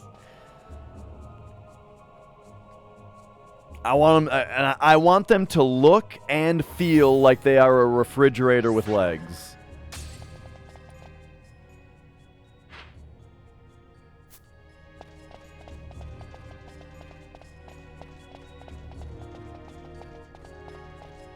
Oh, it's one of these guys.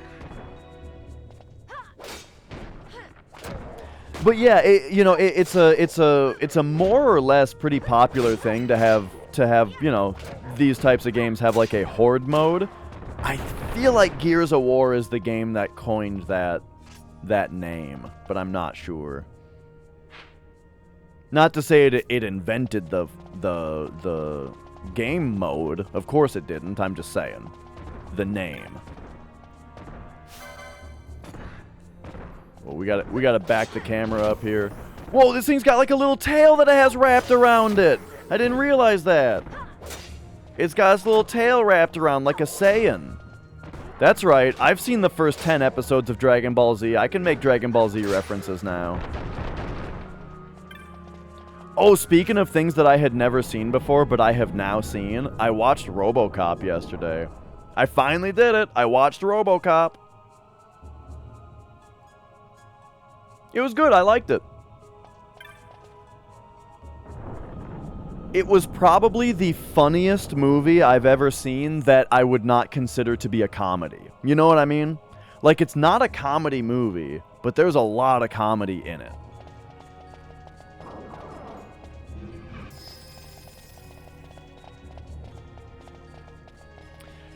That scene, okay, when they first, like, blow his hand off, and he's just got, like, the arm stump, it's like, ooh. But then they blow his whole arm off, and then it's like, oh, alright. As far as, like, the grossness of it goes, you know? I didn't like when he had an arm stump, but when he was just missing an arm, that was fine. But, I mean, it was brutal, though. That scene was fucking brutal. Gears 2 was the first game was the game that coined the term horde mode. Yeah, that's what I thought.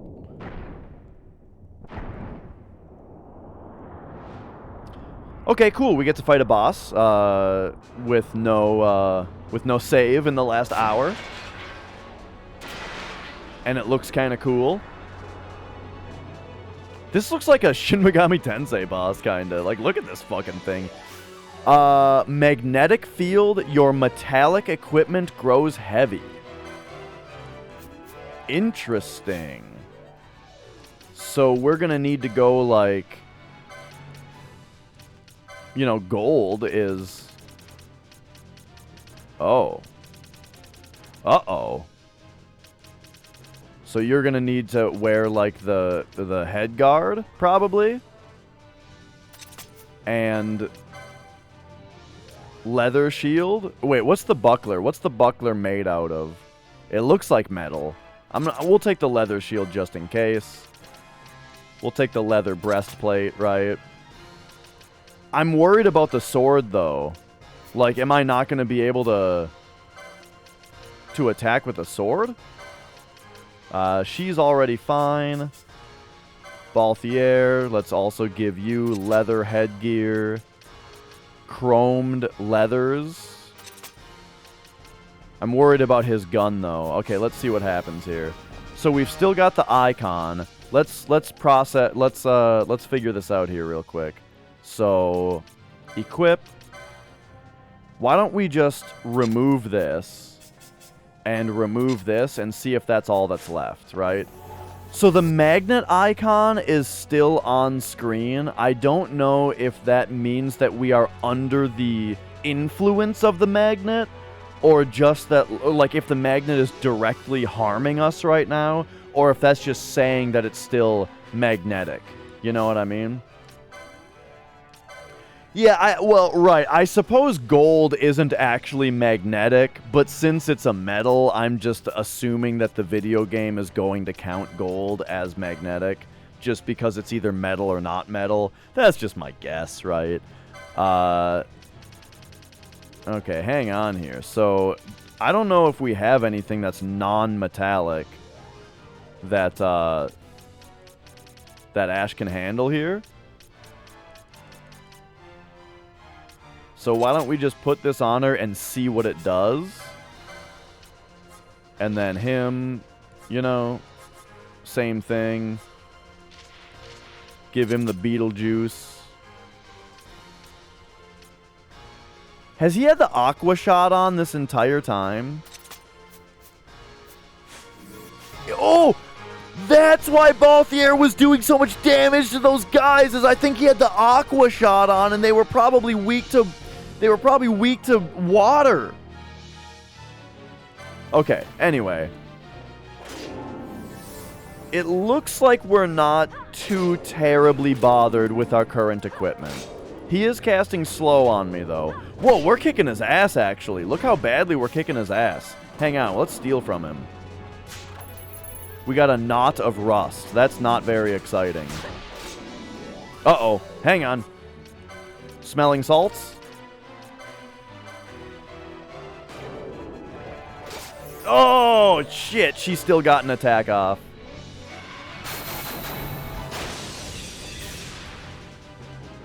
Okay, is that the big move?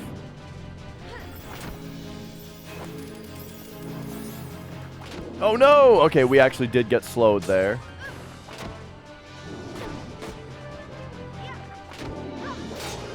But that's fine. I mean, this guy's getting his ass kicked.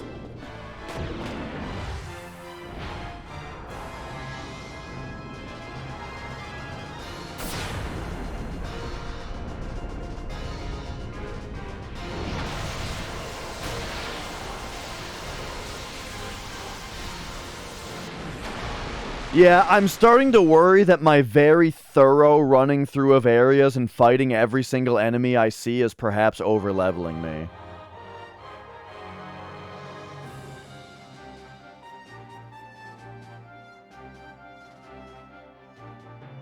Either that or that boss was relying far too much on its, What's with Ash's victory pose? She's just standing there with her arms at her sides, like... Anyway, you know, I kind of feel, you know, either that or, like, maybe that boss was just relying far too much on its magnetic powers, you know? These fools will never know what to do about the magnets! Alright, give me gold. Gold. Gold. back to you.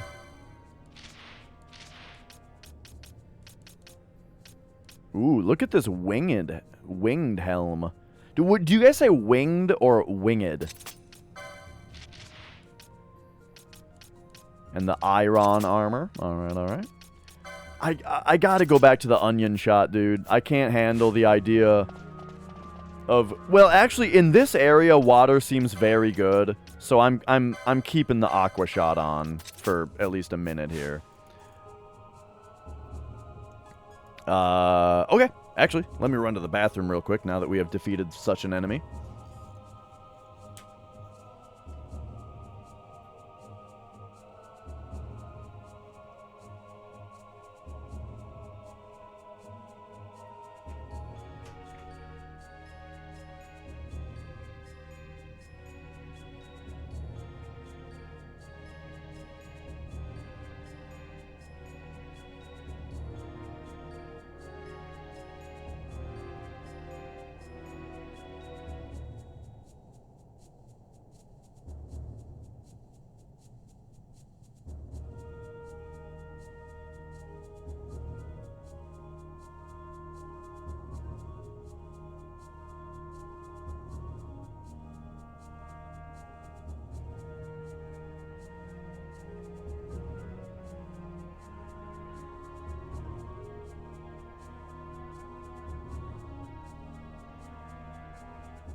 Oh, all right, all right.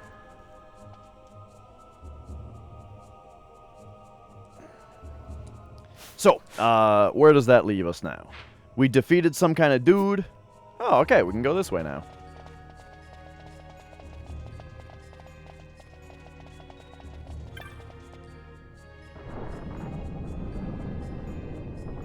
Yeah, I like this game a lot, and this dungeon particularly has been very cool.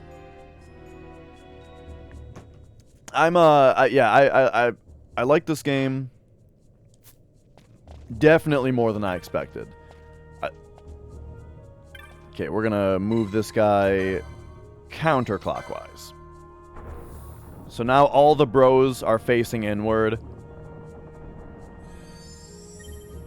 There we go. Now they can dock dicks. Is this the map? It is the map. Excellent.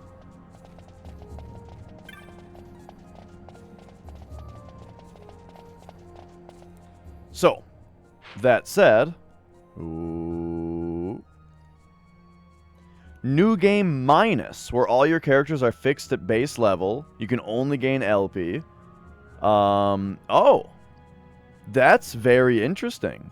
That's a really cool sounding modifier. Yeah, like just a... Because I always like when games have those optional things to make it harder, right? Because, like, one great thing about difficulty in games is that, like, if ever, you know, like... If, like, a game is... God, what am I trying to say? I like when there's a pretty simple and easy and perfectly doable way to like increase the difficulty on yourself. You know what I mean? You know what I mean?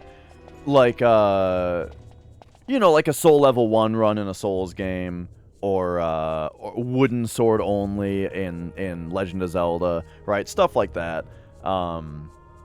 And yeah, like having an actual built-in way to stop you from leveling in a game like this sounds pretty interesting. The best game ever invented, games are invented, is You Suck at Parking. Oh yeah? There's a game called You Suck at Parking, and it's the best game ever invented? This is what you're telling me? Maybe I need to play it. perhaps that can be, perhaps I can play it soon. Sounds like the kind of thing to play during like a dash-a-thon or that type of thing, you know?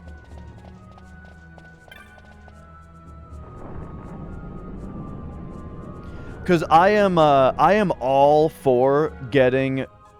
I like co-op. I've never beaten co-op, but that game's pretty fun. Yeah, definitely, like, I'm all for suggestions for short, throwaway, single-segment games that are just like, play it, alright, that's it, you got it, you know, like, that's the game, right? And that kind of thing, I think, is perfect for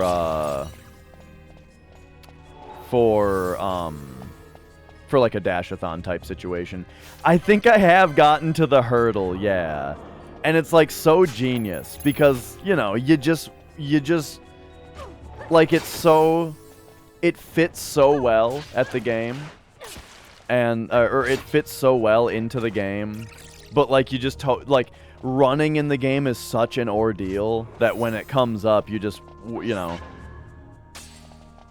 you're not expecting anything to change, right?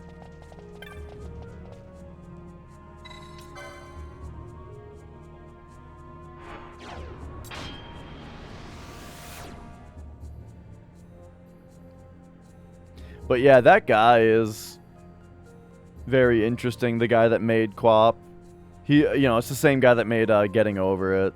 And I see him on Twitter pretty often, and he always has, like, just interesting things to say. Oh! Do I not have Libra on? Or is this guy way too badass for me to know about? Oh, this guy's...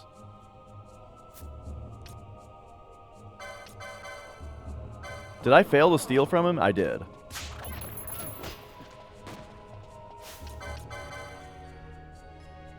Okay, hang on. We gotta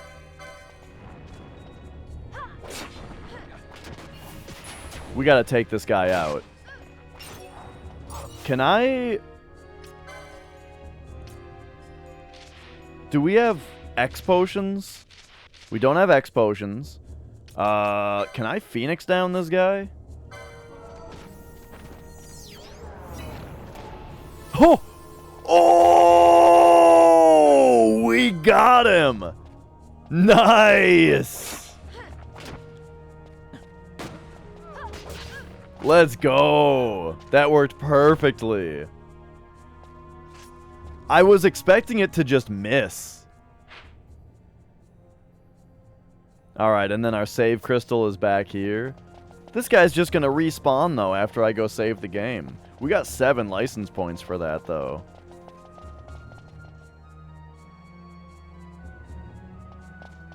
There is no game, wrong dimension. Never heard of it.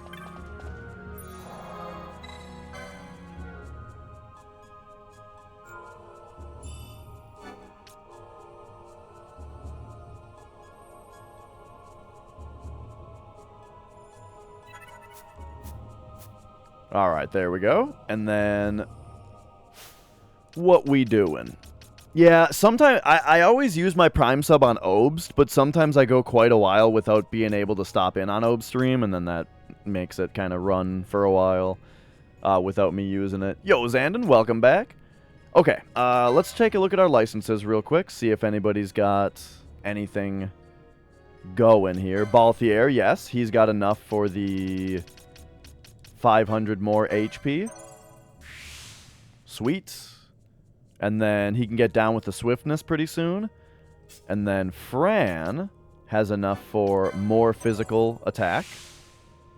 And then Ash can get the 200 more max HP. Okay. So now everybody has more HP. Which actually means... that we gotta touch this real quick. Okay, okay. And then...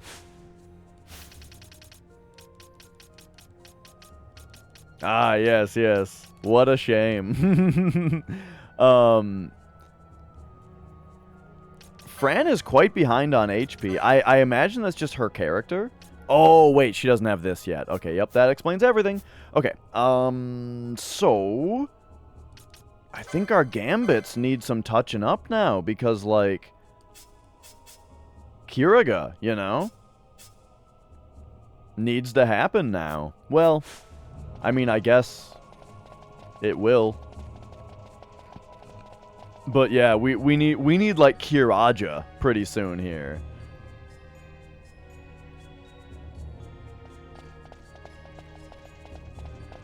Alright. Is Necromancer back? He is not.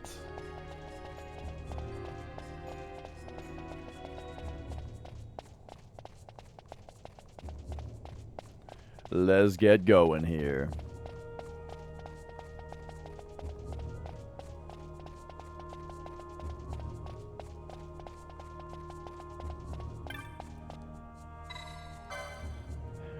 Wisdom proven, assay now your power.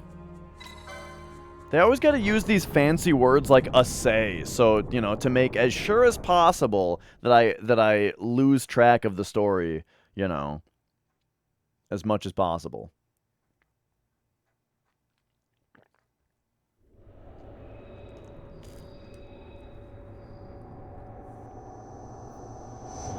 Look at this fucking guy. This looks to me like another summon. 100% this is another summon. Alright, here we go. And also, I have a sneaking suspicion that this boss is weak to fire. Mateus. So, up against an enemy weak to fire. Well, let's have a look here, I'm gonna say. Esper. Oh, these guys are weak to lightning, actually. That's interesting. Okay. There's a lot of these things. I kind of wish that we had like a thunder spell that would actually hit all of them. But I think let's start working and jerking here. Immune? Oh, it's immune to aqua. Okay. Equip. Balthier.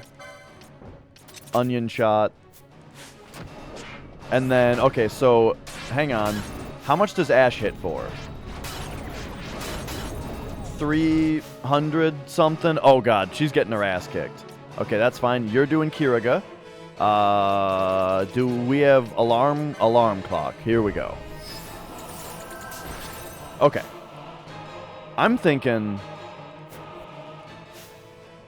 Also, Ash is gonna need our flame sword that we have. I feel like this is going to be good for this fight.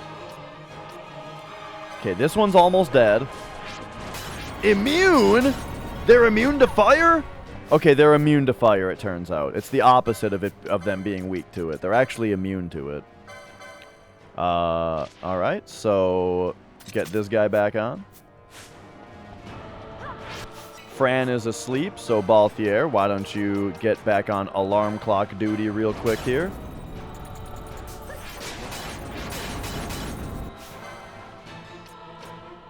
Okay, number B is dead. So what I'm seeing with this boss right now is we desperately need the ability... We desperately need the ability to hit multiple enemies with a single attack. You know what I mean?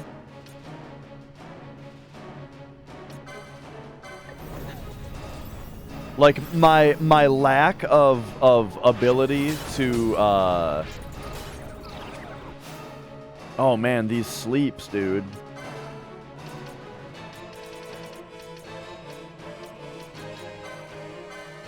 So we need to, oh god, we need to get sleep.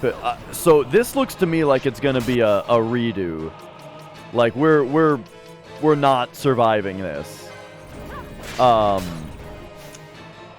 Okay, wait, she's got the Kiriga going, and then, oh, but okay, Balthier. But yeah, we're gonna need some Bedge immunity here.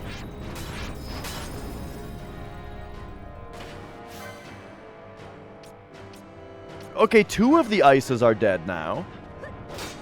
So we have significantly decreased our problems. But yeah, like if I have to redo this, the plan is that we're coming back in with Bedge immunity. And well, really that's the important thing right now, I think. Okay, is she summoning more? I can't tell. There's 2 left. Let's find out. So first, we'll kick this one's ass. I think its ass is almost done. Okay, there we go. 1 more Ice Esper for now, or whatever this thing is. Ooh, oh, the 4-hit combo.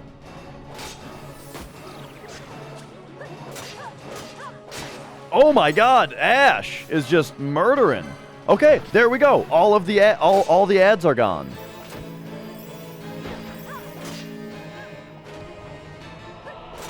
Okay, that started out real dicey. Let's try a steal now. Pisces gem, okay.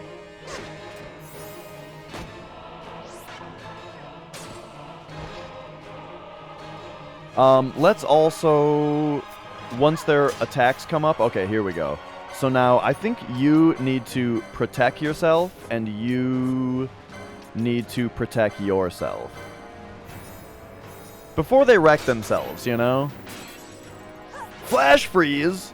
That better not make more dudes.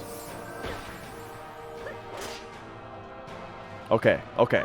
We're looking good. We're looking good now. Now, I just don't even have to press any buttons on the controller for a minute.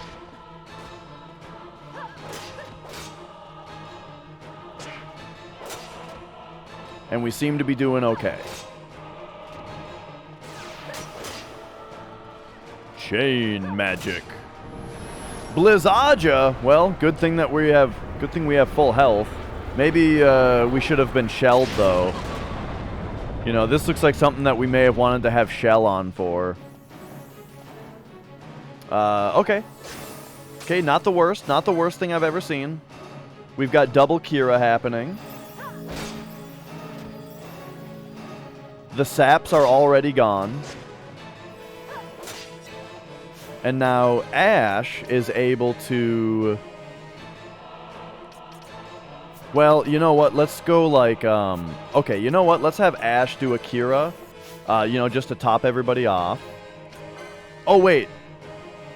Actually can't... Belay that action. Fran already has the cure taken care of. And now let's also get some shells happening now that I've learned my lesson. So they're gonna shell themselves. And then you are going to also shell Ash.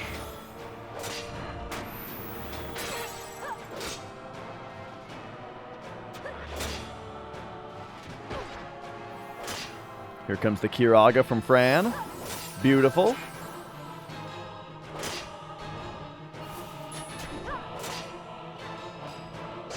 Okay, okay. So I had an idea of what I was going to do coming back in. You know, if I had to redo this. But we got it. We managed.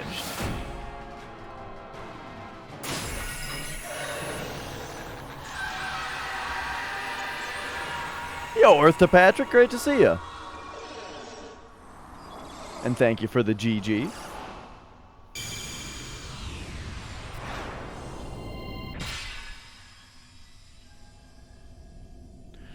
Nice. Nice.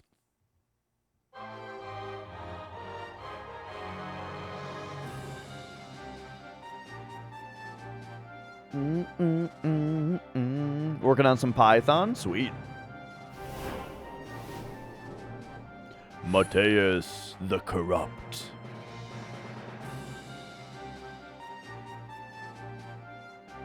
Corrupt makes it sound cool when they're on your side.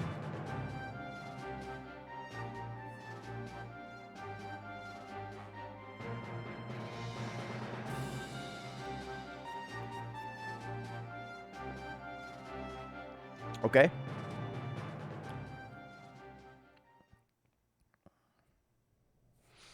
All right.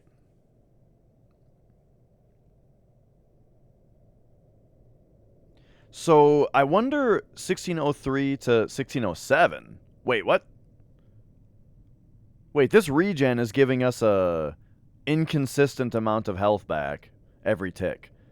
One of those ticks of... That tick only gave us 2. Wait a second. Regen is RNG? How much health you get back from it? It looks like it. Some of the ticks are giving me, like, almost 100, and some of the ticks are giving me less than 10. How strange. Whose decision was that?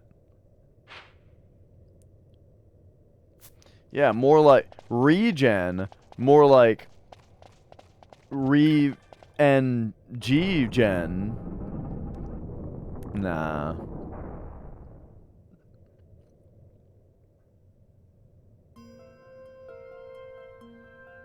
Whoa. Alright, well here we go. We made it.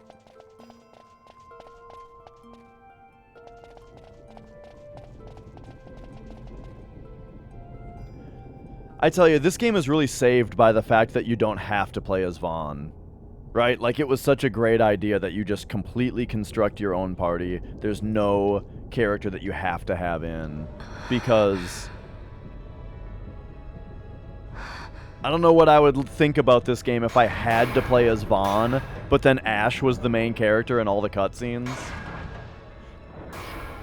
Regin? Like Regin?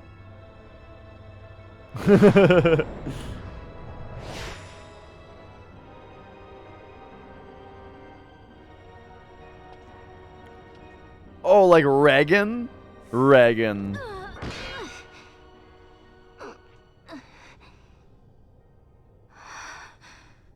You should try it on the Dawn Shard. See if it can destroy Nethicite or not. What? He just may be onto something. God, his voice acting is bad also. Like, not only is he a nothing character, but good God is his voice performance bad.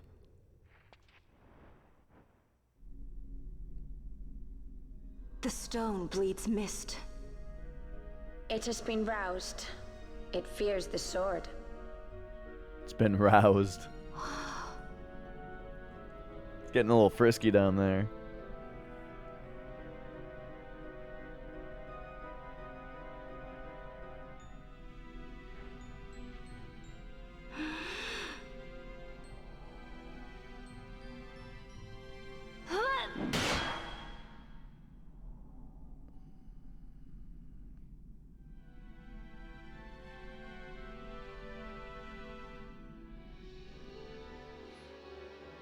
Sorry, the anime boy that we know nothing about says no. This is the sword, the Nethicite destroyer. Should it find its mark?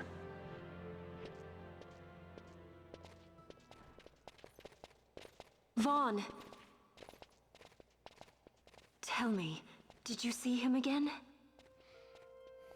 I didn't. Not a thing. Not even my brother. Not anything. It was a yes or no question, Vaughn.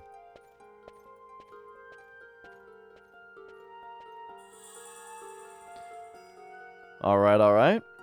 The Sword of Kings. So, I mean, are you telling me that this is like a... Whoa, okay. So it is a two-handed sword with not very great attack power, but... you know, it's gonna have a bit more to it later, I'm sure. Whether that just be that it's only useful against certain enemies, or if it's the old, like, we gotta power it up kind of thing, you know? But I'm sure it's just only useful against certain enemies.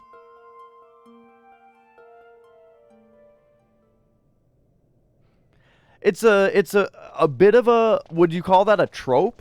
A little bit of a trope? Like the ultimate sword, except like they need to, you know, they need to reduce its OP-ness just a little bit, you know? OP-ness.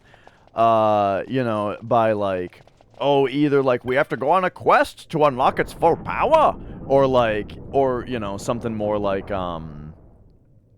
the Master Sword in, Breath of the Wild, you know, where like, it's twice as powerful against Guardians, right, is the thing.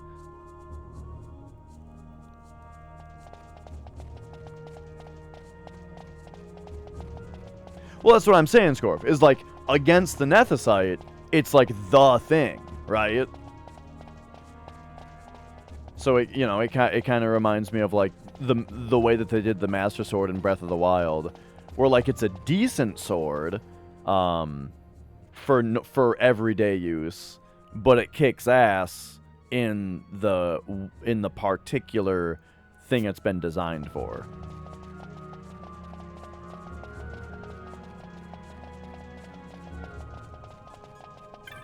I loved how they did it. I thought the Master Sword in Breath of the Wild I thought was fantastic.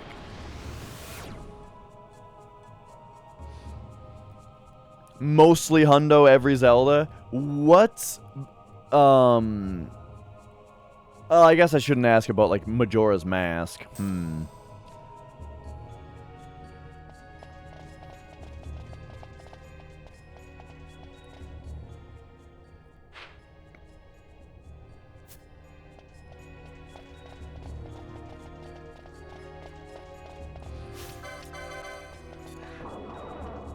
Yeah, I think I always carried an axe around as well. Self-sacrifice?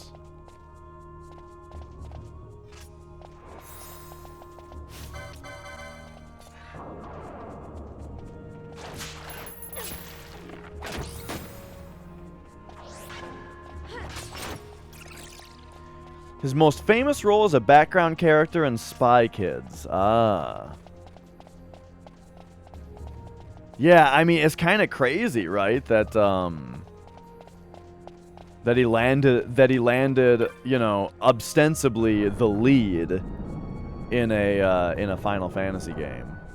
I don't know what the word ostensibly means, but I think that was the right way to say it.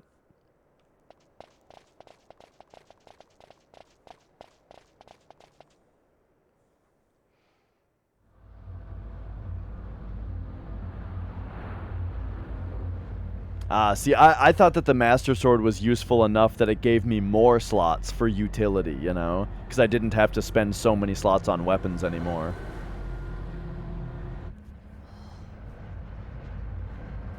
Oh, IHQMD, I would, if you like Zelda 1 on NES, I would highly, highly, highly recommend the second quest.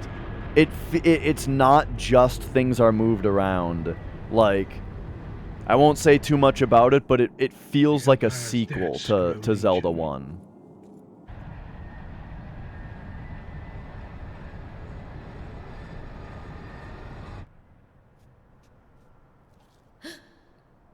There. Smoke. What could it mean?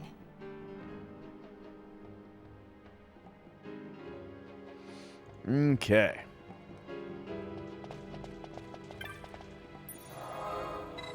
Let's take a shave here quick.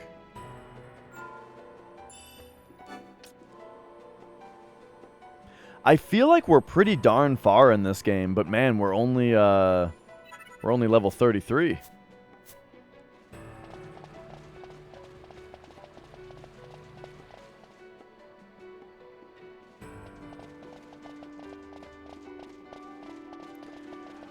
I definitely used the respec to get the Master Sword as early as possible. Yeah, I sunk everything back into heart containers, got the Master Sword, and then redid my stats, you know, after that.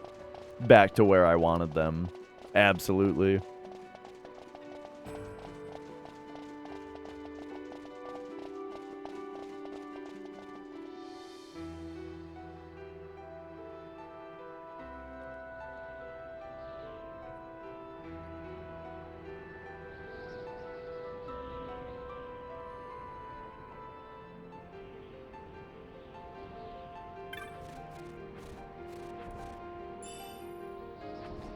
Okay, okay.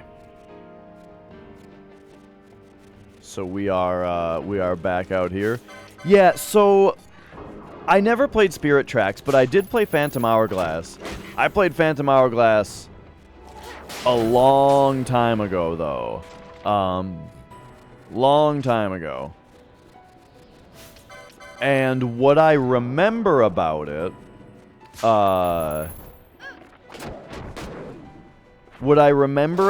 was that I didn't like having to use 100% stylus controls, you know? I thought the worst thing about the game was the fact that it was all stylus controlled. However, I did think that it was a rather good game besides that. Like, I thought I remember the dungeons and puzzles being really good.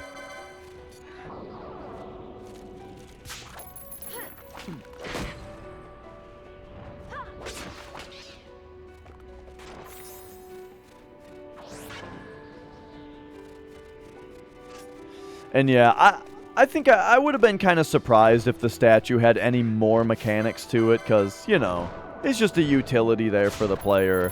It's not like it's giving you, like you already get a net negative for using the statue, right? Because he charges you more money in one direction than the other, you know?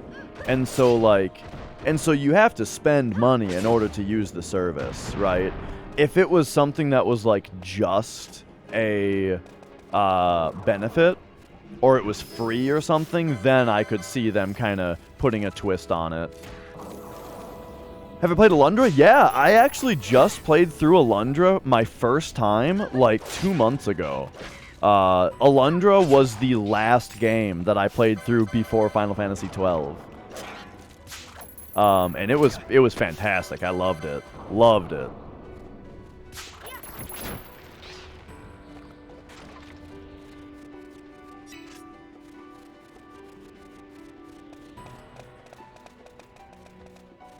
Paper Mario was after Alundra? Look, I don't remember what order I play through games in. I guess it was before Paper Mario.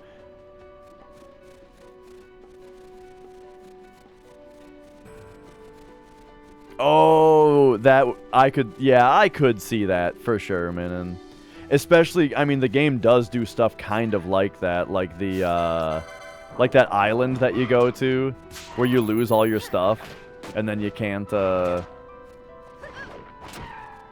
leave until you find your way out. Or until you, like, do the thing.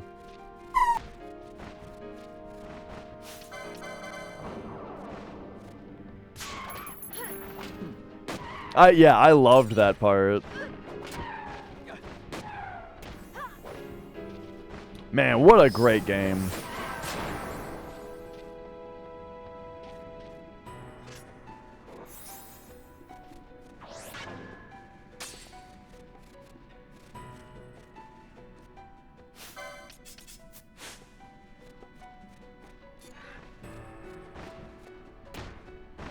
Quit it. Murder time!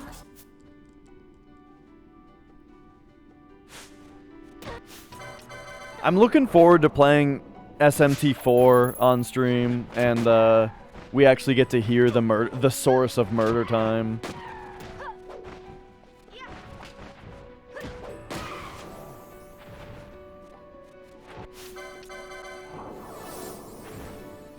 Got Nino Kuni? Oh, nice.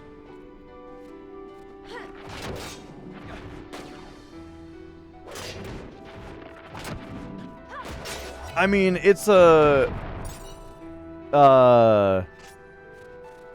it's like Studio Ghibli, right? I would definitely expect a Studio Ghibli game to have something heart-wrenching in it.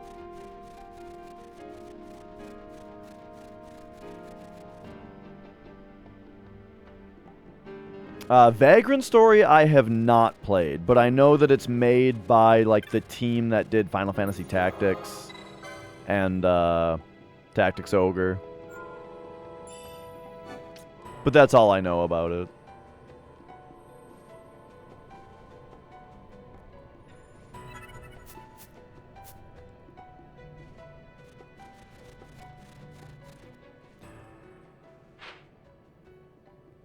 Okay, okay. Are we trying to get back? I think... I can only imagine we're trying to go back north.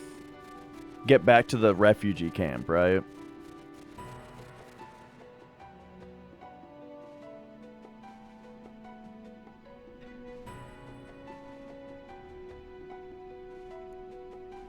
But as soon as we got out into the snow, I couldn't really see the smoke anymore. Because it was too snowy. I wonder if I can see it from here, though. Yeah, not really.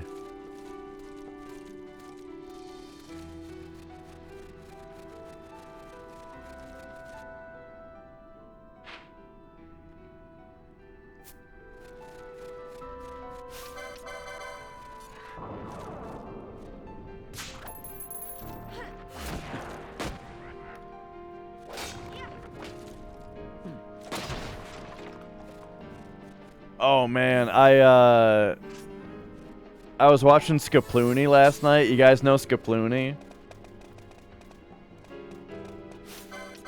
And I had him play Chop Suey on piano. Oh man, he fucking killed it. It was crazy. It was so good. That song sounds great on piano.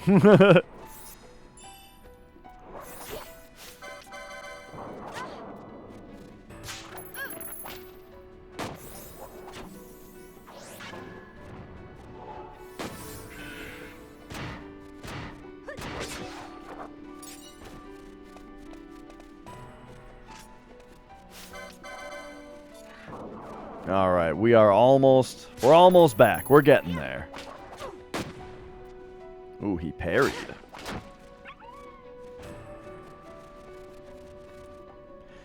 This is one of those games where, like, I would have started fleeing and just, like, you know, not fighting any enemies a super long time ago if it weren't for the license grid, you know? But it's like, I feel like it's so important to get the license points that, like, I'm not really gonna skip any battles unless it would actually just be way too big of a pain in the ass to complete them, you know what I mean?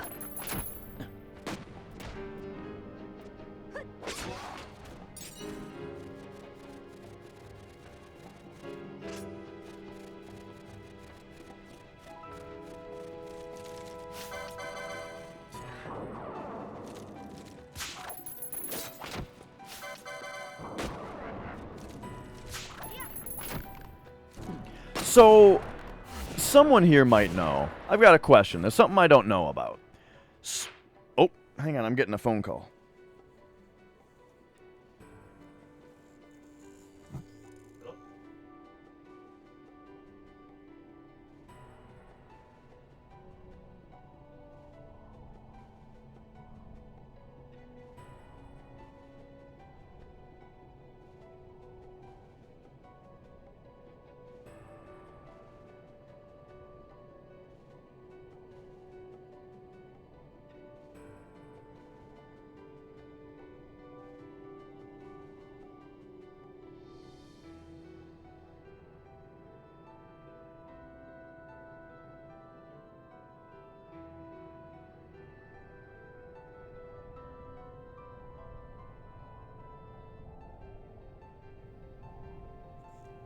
Streamer on phone alert. Streamer on phone.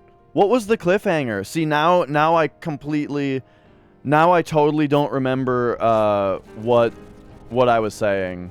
Did I leave you guys on a cliffhanger?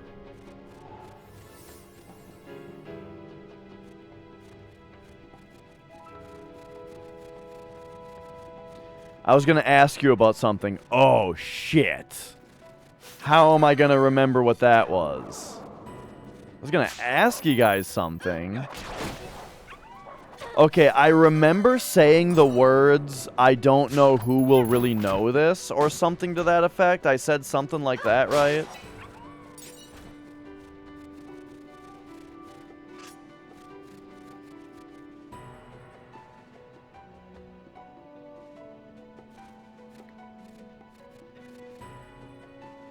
I was talking about piano, Skaploony, Chop Suey. Sounded great on piano.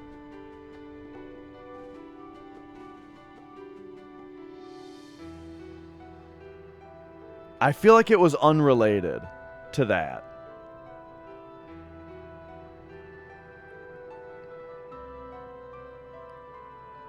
So here we go. Then we're back in video game. We're playing video game. I'm fighting dudes. It's talking about license grid. You got to get the licenses. Fought this guy who cast the dark spell. Oh my god, I'm not going to remember this. I'm not going to remember what I was going to ask.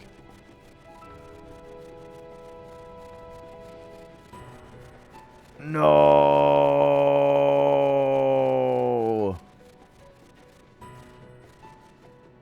Yeah, I was talking about not skipping battles.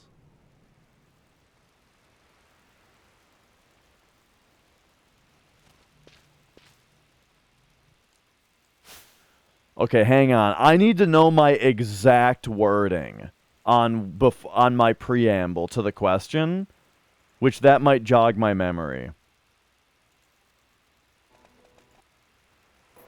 Oh man, he fucking killed it. It was crazy. Okay, that's Chop Suey. Almost back. We're getting there.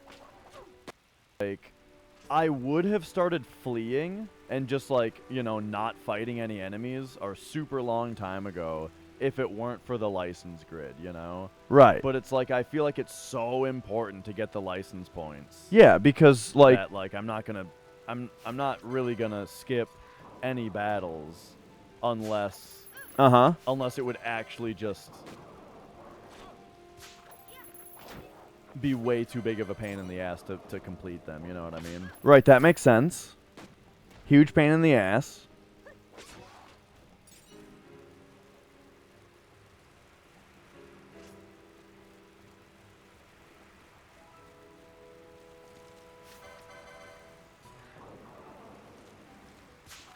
Stealing from this guy.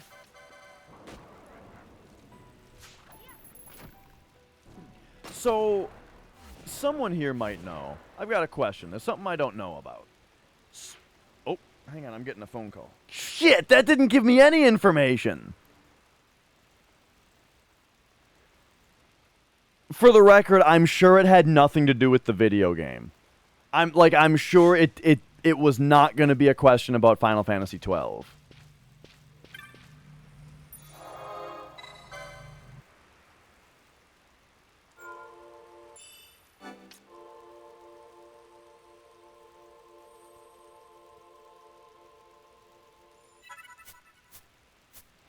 All right, what do we got coming up here?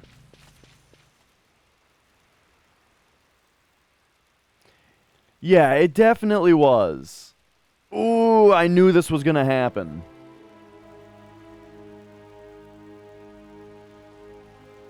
It was one of those things that slowly slipped away also, right? Like when I remembered that I was asking a question after the phone call, I kinda remembered, you know, but it just got further away. You know what I mean? When that kind of thing happens, where like it's on the tip of your tongue, but instead of remembering it, it just slips away further and further, and now you just don't even know what you were thinking about. Don't even know the subject of what you were thinking about anymore.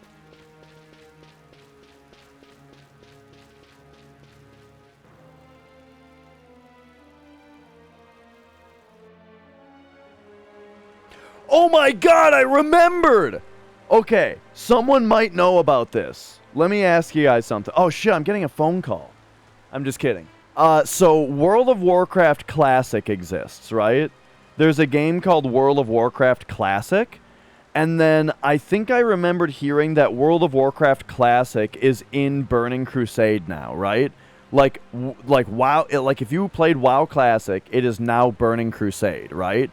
Are there still non-Burning Crusade, just like straight up WoW Vanilla Classic officially supported? Or is Classic all Burning Crusade now?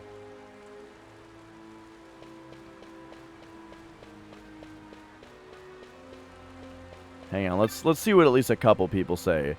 The Arcadians, a judge, leading armed men. Those who went to stop them slain everyone. Okay, so the judges came and fucked some shit up. Gotcha, gotcha. When did I start this game? I don't remember. These are these are things that I don't really recall. But I could tell you though. I could look it up. Stream archive, -retro stream archive. Scroll down to Final Fantasy XII. First stream, June 21st. So it's been a month and a half about. I did take quite a long break from the game though. I mean, I didn't play this game for like almost a month because I was doing too much Final Fantasy VII, like 100%. You know, I was running Hundo for a while and that kind of took up all my time. That they would profane the holy mountain of Kiltius so. Has Arcadia no fear of the gods?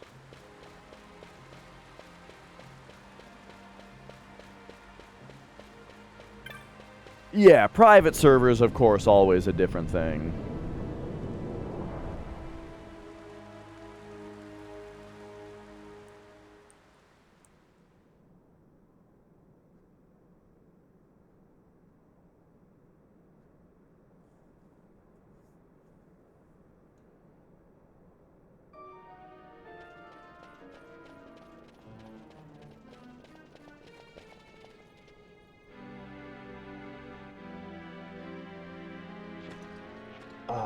Our vagrant princess.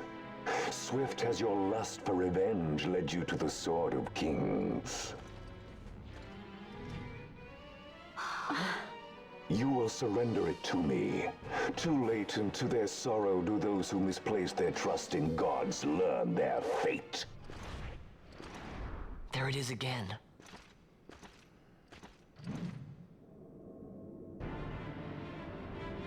Oh no, he's got an anime aura. I don't like the look of that. This mist. He holds a stone. It controls him as it did Miern. No, the power of manufactured nethicite is the power of man. A weapon forged by his wisdom who would challenge the gods themselves. A fitting blade for a true dynast king. I love this guy's voice. A cur begging nethicite scraps from his master's table. Hark! Evilise hails her true dynast king, Vain Solidor. He shall defy the will of the gods and see the reins of history back in the hands of man. His time is nigh! The new Evilise holds no place for the name Dalmasca. The stain of Wraithwall's blood shall be washed clean from history's weave. Oh, he's got two of them, it turns out. Okay. I hate that they say manufactured in this game. Can't they just fucking say manufactured? It's just another one of those things where it's like they're trying to throw you off your guard in cutscenes and say things that just distract you, you know?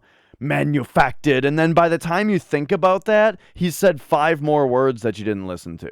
You know what I mean? Because you're thinking about how weird it sounded that he said manufactured, and you're wondering why he doesn't say manufactured. I realize that this is because I have ADHD, but I'm just saying, it does no favors to me.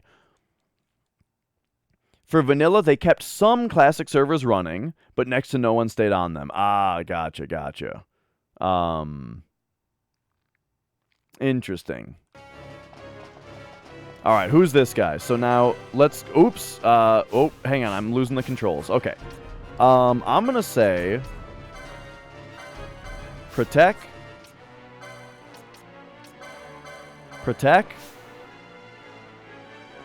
And if he has a stone, does that mean that I should be fighting him with the other sword? You know, they say that he holds a stone. I gotta say, the whole holy stone thing going on in this game kind of reminds me of Tactics with the holy stones. We stole a ruby ring.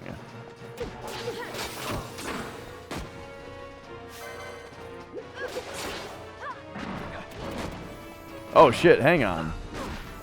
We've got other dudes to fight.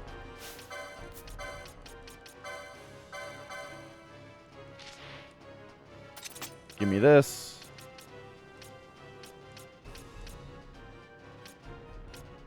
I mean, why not use the ice shield? It just does more.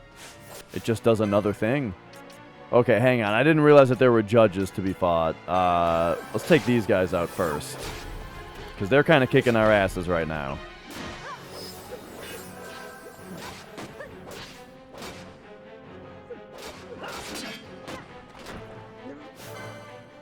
Alright, Judge B next. Gotta get rid of them ads.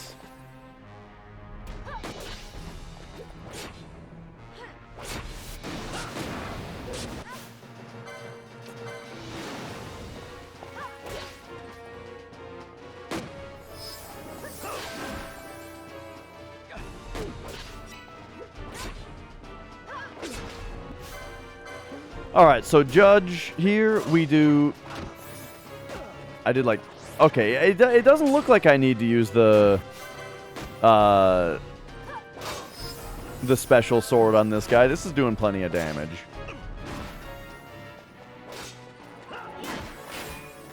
We need to get him off of Fran, though. Like, dumbass. Look who's doing more damage to you. There we go, there we go. Ooh, okay, he got... Oh, that's annoying. He got that kick in just in time. So, Phoenix down. There we go. Okay, so Ash gets back up. Probably high potion Ash, but I don't know how much that actually does. Yikes. Okay, so now you probably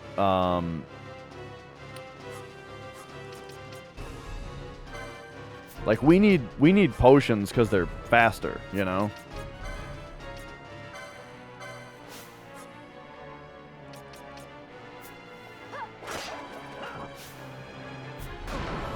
Ooh, okay. So now Ash, high potion self, please. And then, okay, Fran is doing a Kiraga on herself. Okay, this is fine. We're getting back in there. Except, hang on though. I think, okay, yeah, Ash does not have Protect on yet. Okay, so there we go. She's back. She's back. Okay, we're good. We're good.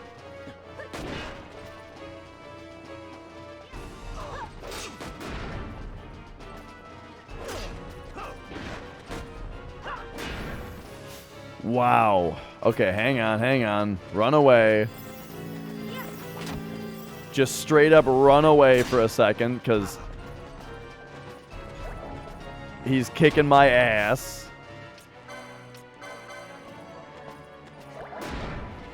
Bro!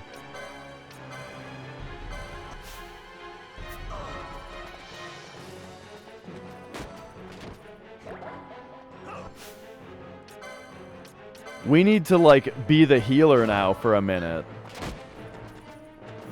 While these other two take him out.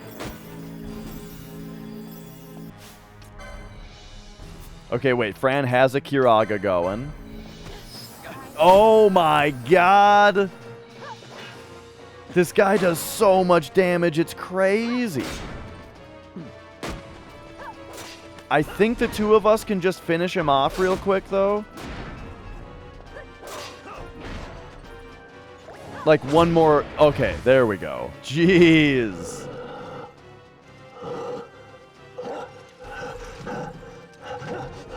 I think a big problem was that he was counter-attacking. Yeah, that was the big deal, is that it was his counters.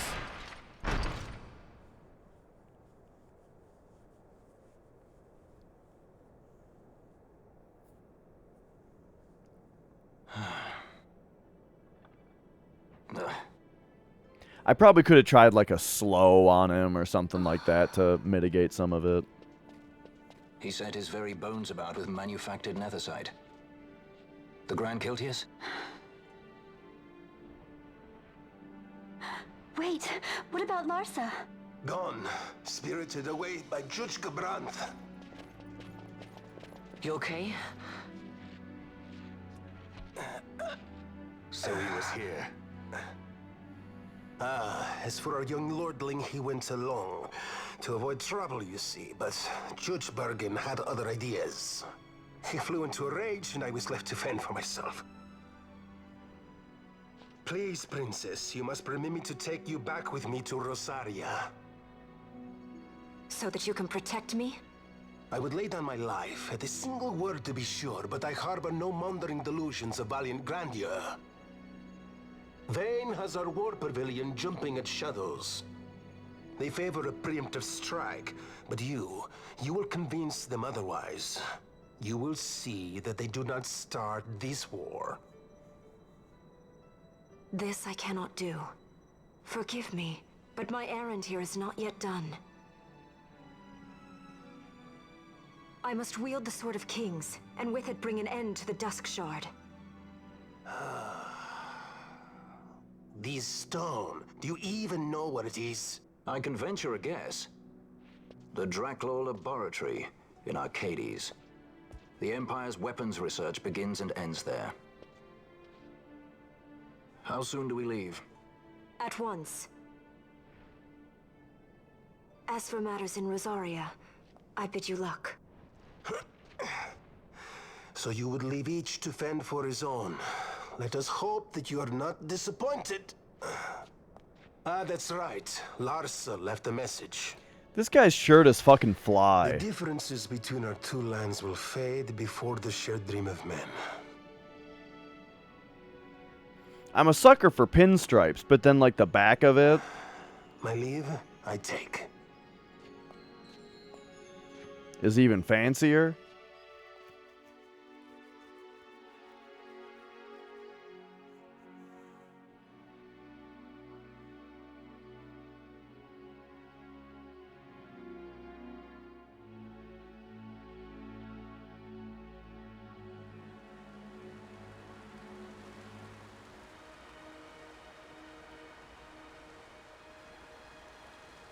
How do you propose we reach Arcades?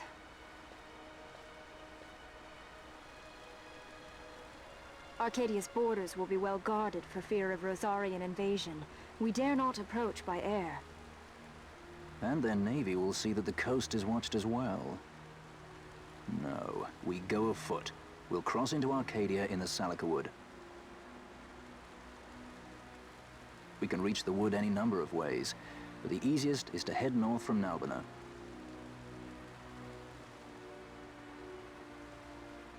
There is a hunter's camp just beyond the Salika Wood. The camp sits within Arcadia's borders, so Imperial patrols there should be sparse.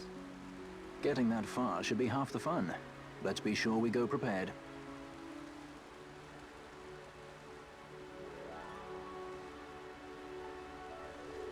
Whew. Well, all right. Quite a journey ahead of us for the next part.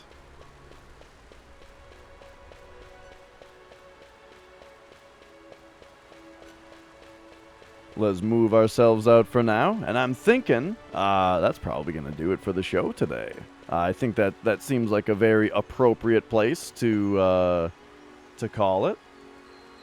And I just gotta, well, time to get working on my, what do you call it? Time to get working on editing that tutorial as well. So yes, we're going to shave the Jame, exactly. I'll get working on editing the tutorial. Coming back tomorrow. I'm not sure with what tomorrow yet.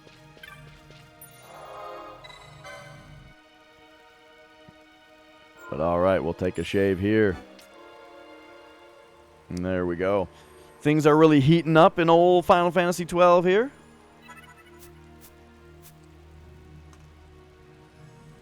I am continuing to enjoy this game quite a bit. But yeah, thanks for watching, everybody. Thanks for hanging out. It was a good one. Let's take a look at who else is streaming here that we can go say hi to.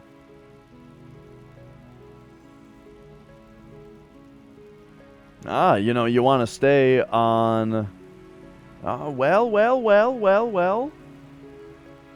Matt Wanders is playing Monster Hunter Rise.